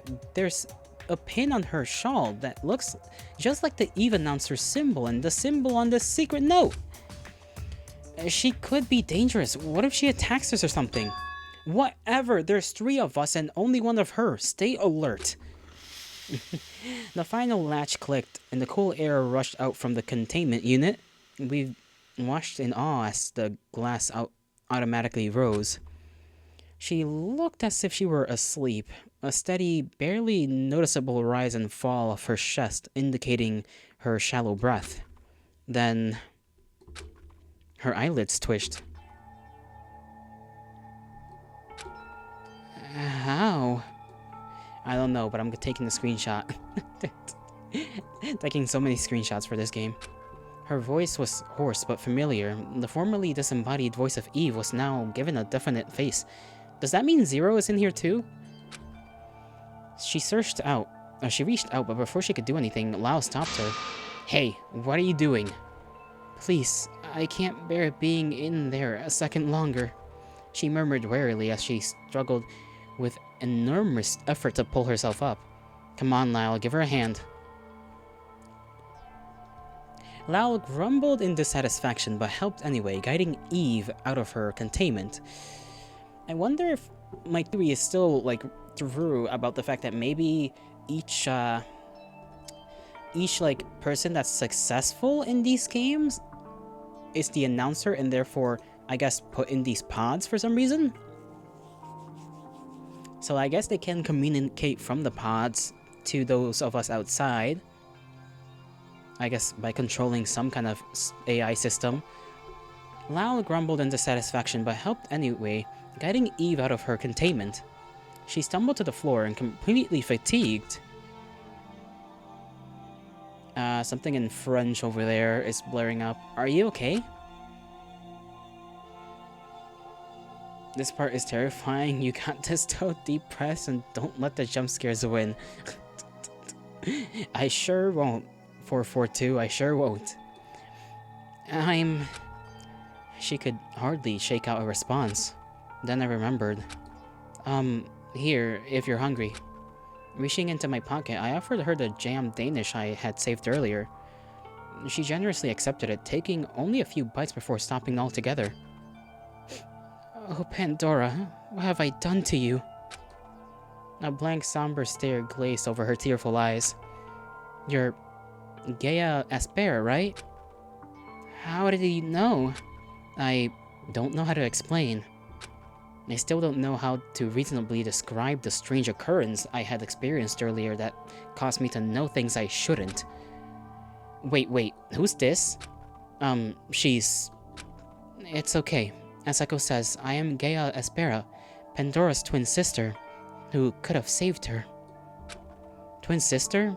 That explained the striking similarity to Pandora. Save her? Does that mean this note was from you in an attempt to contact her? What's your role in the involvement in this game? Hang on, you wanted to save her? I thought since you were a part of the game that, I don't know, you're working against us. With a heavy sigh, Gaia sat herself up against the base of the containment unit. You have a lot of questions. I'll try to answer them to the best of my abilities. Welcome to the testing chambers. It's a pleasure to meet you all. Echo, Lyle, Cannon. We gave Gaia some time to regain her strength, as she cautiously savored the pastry I had given her. She sat herself in a chair at the small workstation as we idly waited. Lyle was noticeably impatient, Cannon still and unreadable. So, who are you in context of this game? Unlike Zero, who controls the many aspects of the killing game, I'm just an overseer. We're able to oversee the entirety of the game from our captivity. Whoever is placed in one of the incubators has their consciousness removed from their body and incorporated into the technology of the facility. I was never originally part of this, but seeing as this containment unit was synonymously has a synonymous framework into collecting data from our consciousness and biopsychology, I was able to watch my way through the basic functions. But I'm concerned. It was Zero's request to open the foyer doors. I think he wanted you to find me and this room, and I'm afraid he has something in store for me. She shuddered at the thought. If what Gaia said was true, even she wasn't safe. Is this a farce? A bunch of lies to make us believe you're not a threat? I am sorry I cannot provide more details to convince you. You'll just have to take my word for it. In that case, where is Zero? His body is in one of the other units, however, he is in much worse condition. Gaia pointed at one of the other units in the opposite side of the hexagonal centerpiece. Lyle and I walked over to the unit that was lit, and the screen displayed critical in red. Bro is struggling. It was as she said, the visage of Zero was in the unit, and his hair and clothing were different, just like in the student profile of Akihiko. It's him. Akihiko Quartz, otherwise known as the ultimate radio host. Zero, the Despair program infected version of Akihiko, has control over malicious threats. I ceded control over general facilities such as the infirmary and an attempt to make contact with participants. That note, it was Pandora's room gift. I composed a note for Pandora and whoever could recognize the other emblem. Whoever could recognize Zero's, or rather Akihiko's, quartz emblem. So it was a note for Pandora and a note for Sei. But I haven't had any luck, and I'm not sure Pandora figured it out either. Huh? Gaia doesn't know who the other insider is? Sei's profile was attached with Akihiko after all. Wait a minute. I heard Cannon's hushed muttering. Well, what are we waiting for? Huh? Why don't we just release him from the unit and be done with this game? That is not advised. That's just Akihiko's body. The one operating the game is Zero, a forked consciousness of Akihiko that has been merged with the Despair program. Take your time reading this, you can't. Take time reading. Take your time reading is the final boss, you got this. Yeah, take your time, Jalo, I'm trying. I don't know how Akihiko's real consciousness is faring. I worry he's too far gone. If we release him, it's possible Zero could malfunction, but it could also kill the host's consciousness. So what? A small price to pay for all the hells he's put us through. No, please, it's not him. It's the fault of the Despair program, the Preservation Project, the ultimate prize. Gaia's eyes were dark. All of this, a charade conducted with appealing precision for the purpose of the ultimate prize, a complete and utter hoax. Was this the reason? Okay, so I think my guess is correct. Once you win, you get put into these. The ultimate prize is literally getting put into one of these pods, which is why Zero, who is a part of Akihiko's consciousness, was acting weird because Sei had won the game. And being connected with Sei, even Zero, the kind of infected consciousness, was still probably not liking the fact that Sei won the game because it meant that she would undergo the same progress, or the same process, sorry. So that means theoretically we could use Sai as like a bargaining ship, weirdly enough, if we ever wanted to go to that point. In theory. It's a hoax? I recalled what I heard earlier before I found myself back at the group split decision. The ultimate prize is freedom, right? The ultimate prize. You don't want it. What is the ultimate prize? Not a second after my harsh question did a booming clunk sound throughout the halls. The lights went out. No! Darkness, Lao's gift! Direct from his fears to you. Only murder will lift the darkness. The ominous short announcement cut off and we were left to wallow in the void.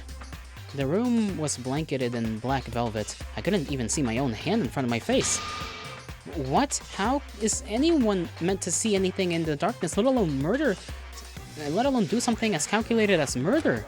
Calm yourselves. He wouldn't cut all the power off if his former body is still in the containment unit. Are you sure? Wait, that aside, Lao, Cannon, are you okay? There was no response from either of them. However, I heard a sharp, haggard breath beside me. It sounded like he was having a fit. His voice was tight. Lyle, are you okay? It's dark. I can't. Hang in there. A flash briefly bled through the darkness. My eyes adjusted to the brightness, and I couldn't see the silhouette of Gaia standing.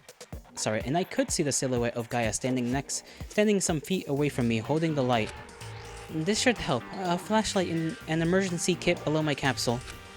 Yes, thank you. I took the flashlight and directed the beam towards the wall, allowing the light to bounce and disperse itself for a little more illumination. Come on, deep breaths. His breaths were broken, but he was making an effort to control his breathing. I tried to comfort him, rubbing his trembling back as he tried to steady himself. As Gaia and I gave Lyle time to recoup, I noticed something strange. Wait, where's Cannon? Cannon? I called out to her, but got no response. Did she get lost? Damn it, she has to be up to no good. As much as I couldn't help but jump to the same conclusion, I felt there had to be another reason for her disappearance. Don't say that. As much as we all hated to see the truth in the first trial, Cannon still helped us. And she even gave me the group photo she took after Ash's trial. She probably went to look for the other three. How could she possibly see in the pitch darkness? Why didn't she just sit still and do nothing like she always does? I can't say. I just hope she doesn't do anything outrageous. Sure, but there's no telling what could happen to her, though. I just assume... Hopefully nobody's been murdered, but I feel like what's gonna happen next is the opposite of what I just said. A body has been discovered on the trial grounds. What did I just say? Just as Zero said, the lights returned after the announcement of a body discovered. You will be granted a period of investigation, and then we will begin our class trial. No way. I didn't want to believe it, but the game carried on to take another victim. I gulped. Gaia, do you know who was killed? Gaia shifted nervously. I cannot see anymore. After being removed from the containment unit, I can only do as much as you participants can. That is, until I gain control from the system in here. Gaia quickly made herself busy at the workstation, familiarizing herself with the programs once more. This can't be happening. Cannon tried to not die challenge impossible. To be fair, this was all the way in the trial room, so for all we know, it could be Forte or Missy. Because we know that Sei is the one that's feeding to kill somebody. And I doubt she got there quick enough. She probably got there, but you know what? Considering how things go in this game, you also have to remember that, like, Cannon doesn't know where the other three are. And if the murder happened in the courtroom, you know, chances are she only got there, like, by the time maybe it was her who found the body. I'm not too sure, though. So we have to go up there. I don't know what we'll find, but another death. What else could occur in this damn place? I didn't care for the indignation of his tone, but Lyle was right. At this point, it would be foolish to expect anything less than death. However, I just wanted to know that whoever remained was still safe. Let's go. We should try to rendezvous with whoever's left. What about her? Can we trust that she doesn't try anything funny? Gaia was deep in thought, her attention fixed to the workstation near Zero's. Go ahead. Right, I mean, we can make the assumption that nobody knows, including Zero, whether we enter... Well, actually, Zero does know, because he got the trackers on the wristbands, so he knows we got in here. Whether he knows we got Gaia freed from her capsule or not is a whole different thing. And I also don't feel like leaving her behind. But okay. I've been investigating this group for some time. There's still so much to learn from here. I'll do what I can to shore up information. Don't worry about me, I'll be on my own, but I know better than to let my guard down. Gaia was focused on the workstation, data filling the monitors with lines and lines of who knows what. It didn't seem like she would be moving so soon. It didn't seem like she would be moving soon, so Lyle and I left her to work. Okay, be careful. Thank you. Lyle and I darted out of the testing chambers, making haste for the elevator. Come on! What is it? The elevator isn't working. We can't wait around for the elevator. Let's just head up the stairs, hurry. She better not be conniving. She better not be conniving with Zero after all. Lyle growled to himself, but I didn't reply. It was impossible for me to say whether or not Gaia was truly on our side or not, but after freeing her from captivity, I had the feeling she wasn't hostile. You know what's funny? Gaia and Pandora both have Greek mythology related names. At least their first names, right? With Pandora referencing Pandora's box, and I guess Pandora herself. And Gaia, you know, Gaia, the Earth Titan person. I sighed. Regardless, there were more immediately pressing matters to attend to. Making an about face, we rushed through the hall, back up the stairs.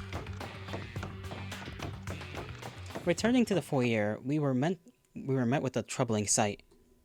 Nah, it's probably unrelated. Okay. Ah, for fuck's sakes. Okay, well, we know who's dead as well. Missy. So there's either a body down in the courtroom and, well, Missy's body, or just Missy. And because it may have happened down there, it was quote-unquote recorded as, in the courtroom. Okay. As we closed in on her, the first thing I noticed was the large slash that was cut into her chest.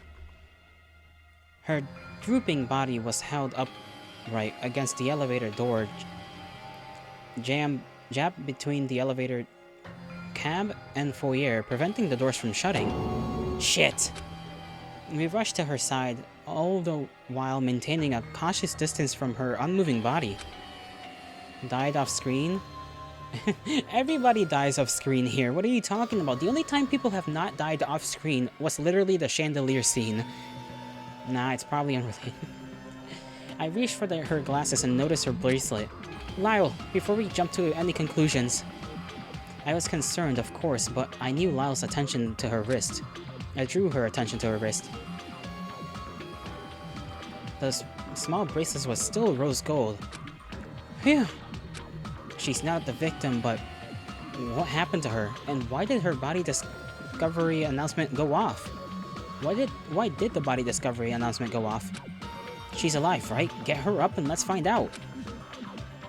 Lyle kneeled down, trying to wake her from whatever daze she was in as I returned her glasses.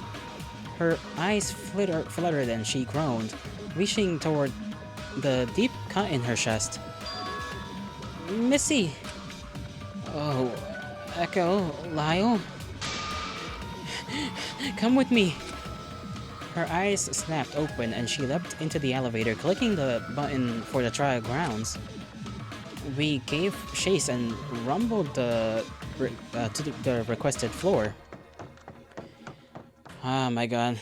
Cannon is still somewhere. I forget that Cannon is like somewhere in this damn building. Upon arrival, we were met with another gruesome encounter. Forte, no! No, Forte! Forte, why? The literal, like, heart and the kind of soul of the group, I guess. To some extent, he was the, like, stabilizer of the group. Now we have that gone. Forte's body was covered in blood, and Sai, stained with the liquid as well, was sitting on the floor in an emotionless daze, staring at him. Fortnite, no. She said nothing as the three of us surrounded Forte's body. His bracelet was still tinged with the sickening bright pink color that indicated his death status, as if the pools of blood didn't indicate it clearly enough. Couldn't she have taken the stairs to go away? She could have at least tried, but I guess, you know, since we know who murders people anyways, it kind of doesn't matter. What the hell happened when we split up? Astonishment painted Missy's face as she took in the scenery. We whipped around to glare at the most damning person, the one drenched in blood. What? Sai's detached expression told us nothing, or perhaps everything. I'm sorry, I have no idea what happened. You'd better not be lying. I'm not. Yeah, we gotta get her to, like, the infirmary, like, now, before she bleeds the hell out. I mean, the cut's, like, on her chest, so it's not anywhere important as long as, like, the wound isn't deep enough to, like, go to the heart, otherwise she'd be dead by now. Missy flinched and tenderly tried to cover her wound. Investigate as you wish. I won't stop you. I need to clean this up. Missy trotted through the elevator and into the infirmary on the other side, leaving us with the victim and Sai. So, care to share anything, Sai? Didn't think so. Okay, but the question is, what stopped her this time around? Genuinely, because the other two times, like, she was relentless. She was relentless. I mean, I guess technically the first time people started getting murked this time around was because of Canon, maybe. And then the second time was Sei. So why did Sei stop with Forte? What went on? What did he say in his last words? She realized murder is bad, I guess, but like, it genuinely, she pulled a John Wick on fucking everybody, bro. We saw it happen. So I just don't get it. I don't understand. This is a mess. No kidding. Is it really up to us to investigate? We were just about the furthest away from the crime. How could we begin to infer what occurred 4 floors above? It's only up to us. Does it look like Sei or Missy are going to fess up? They're covered in blood. You're right. At the very least, we were together with Gaia, so that solidifies our alibi somewhat. Having said that, Canon was still nowhere to be found. Could it be? Then let's get to it.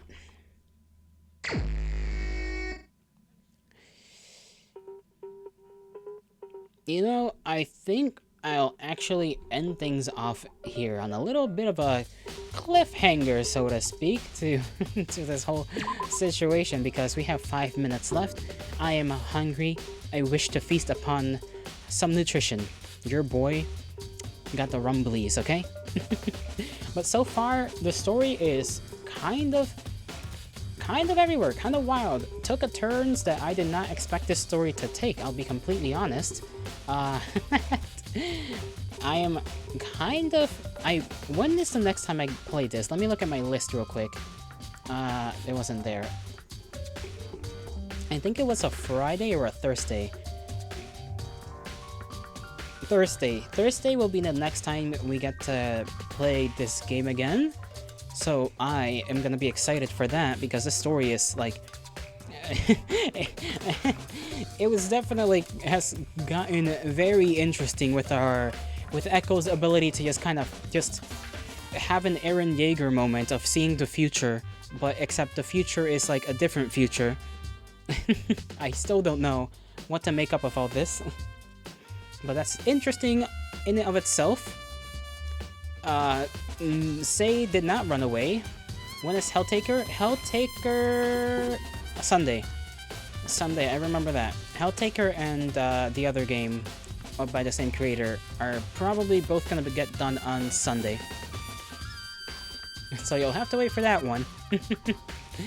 But anyhow, my kindred, I hope you like this just very interesting story. Like, dude, I'm genuinely, like, I would keep reading if I were doing this myself, but, you know, gotta take care of things and gotta space things out properly. Sunday, fuck yeah. Tomorrow, let me read out the next couple of days. Tomorrow is a game I got on, I found, which is Rabbit Hole, which is a, what was it? I forget what kind it was. It was like a shooter, roguelite or something like that. So that we do tomorrow. Wednesday is Flop City Gaiden, which is like another visual novel, but that one's short, I believe, as well. So after we get that done, we'll flip onto Nocturne to try and see if we can get through that last boss fight. Then Thursday, Danganronpa. Then Friday, we got Dice Gambit. Then maybe Repo on Saturday. I have to talk to... That might be switched up for Lethal Company with Scratch, it depends. And then Helltaker on Sunday. So yeah, that's the rest of the week right there. My kindred, my kindred. I bid thee farewell, alright? I hope you all have a great rest of your mornings, afternoons, evenings, and nights, wherever and whenever you are. Why is the bandwidth dying now? Okay, came back, never mind. May the gods bless you. May the stars shine in your honor. I will see you all in the next one, and thank you all for hanging out with me, you know? Thank you also, I don't know if he's gonna be able to hear me, but thank you Fig for keeping your phone or computer on so that, you know, I get an extra view. I am thankful. Bye bye everyone, and I shall see you all in the morrow.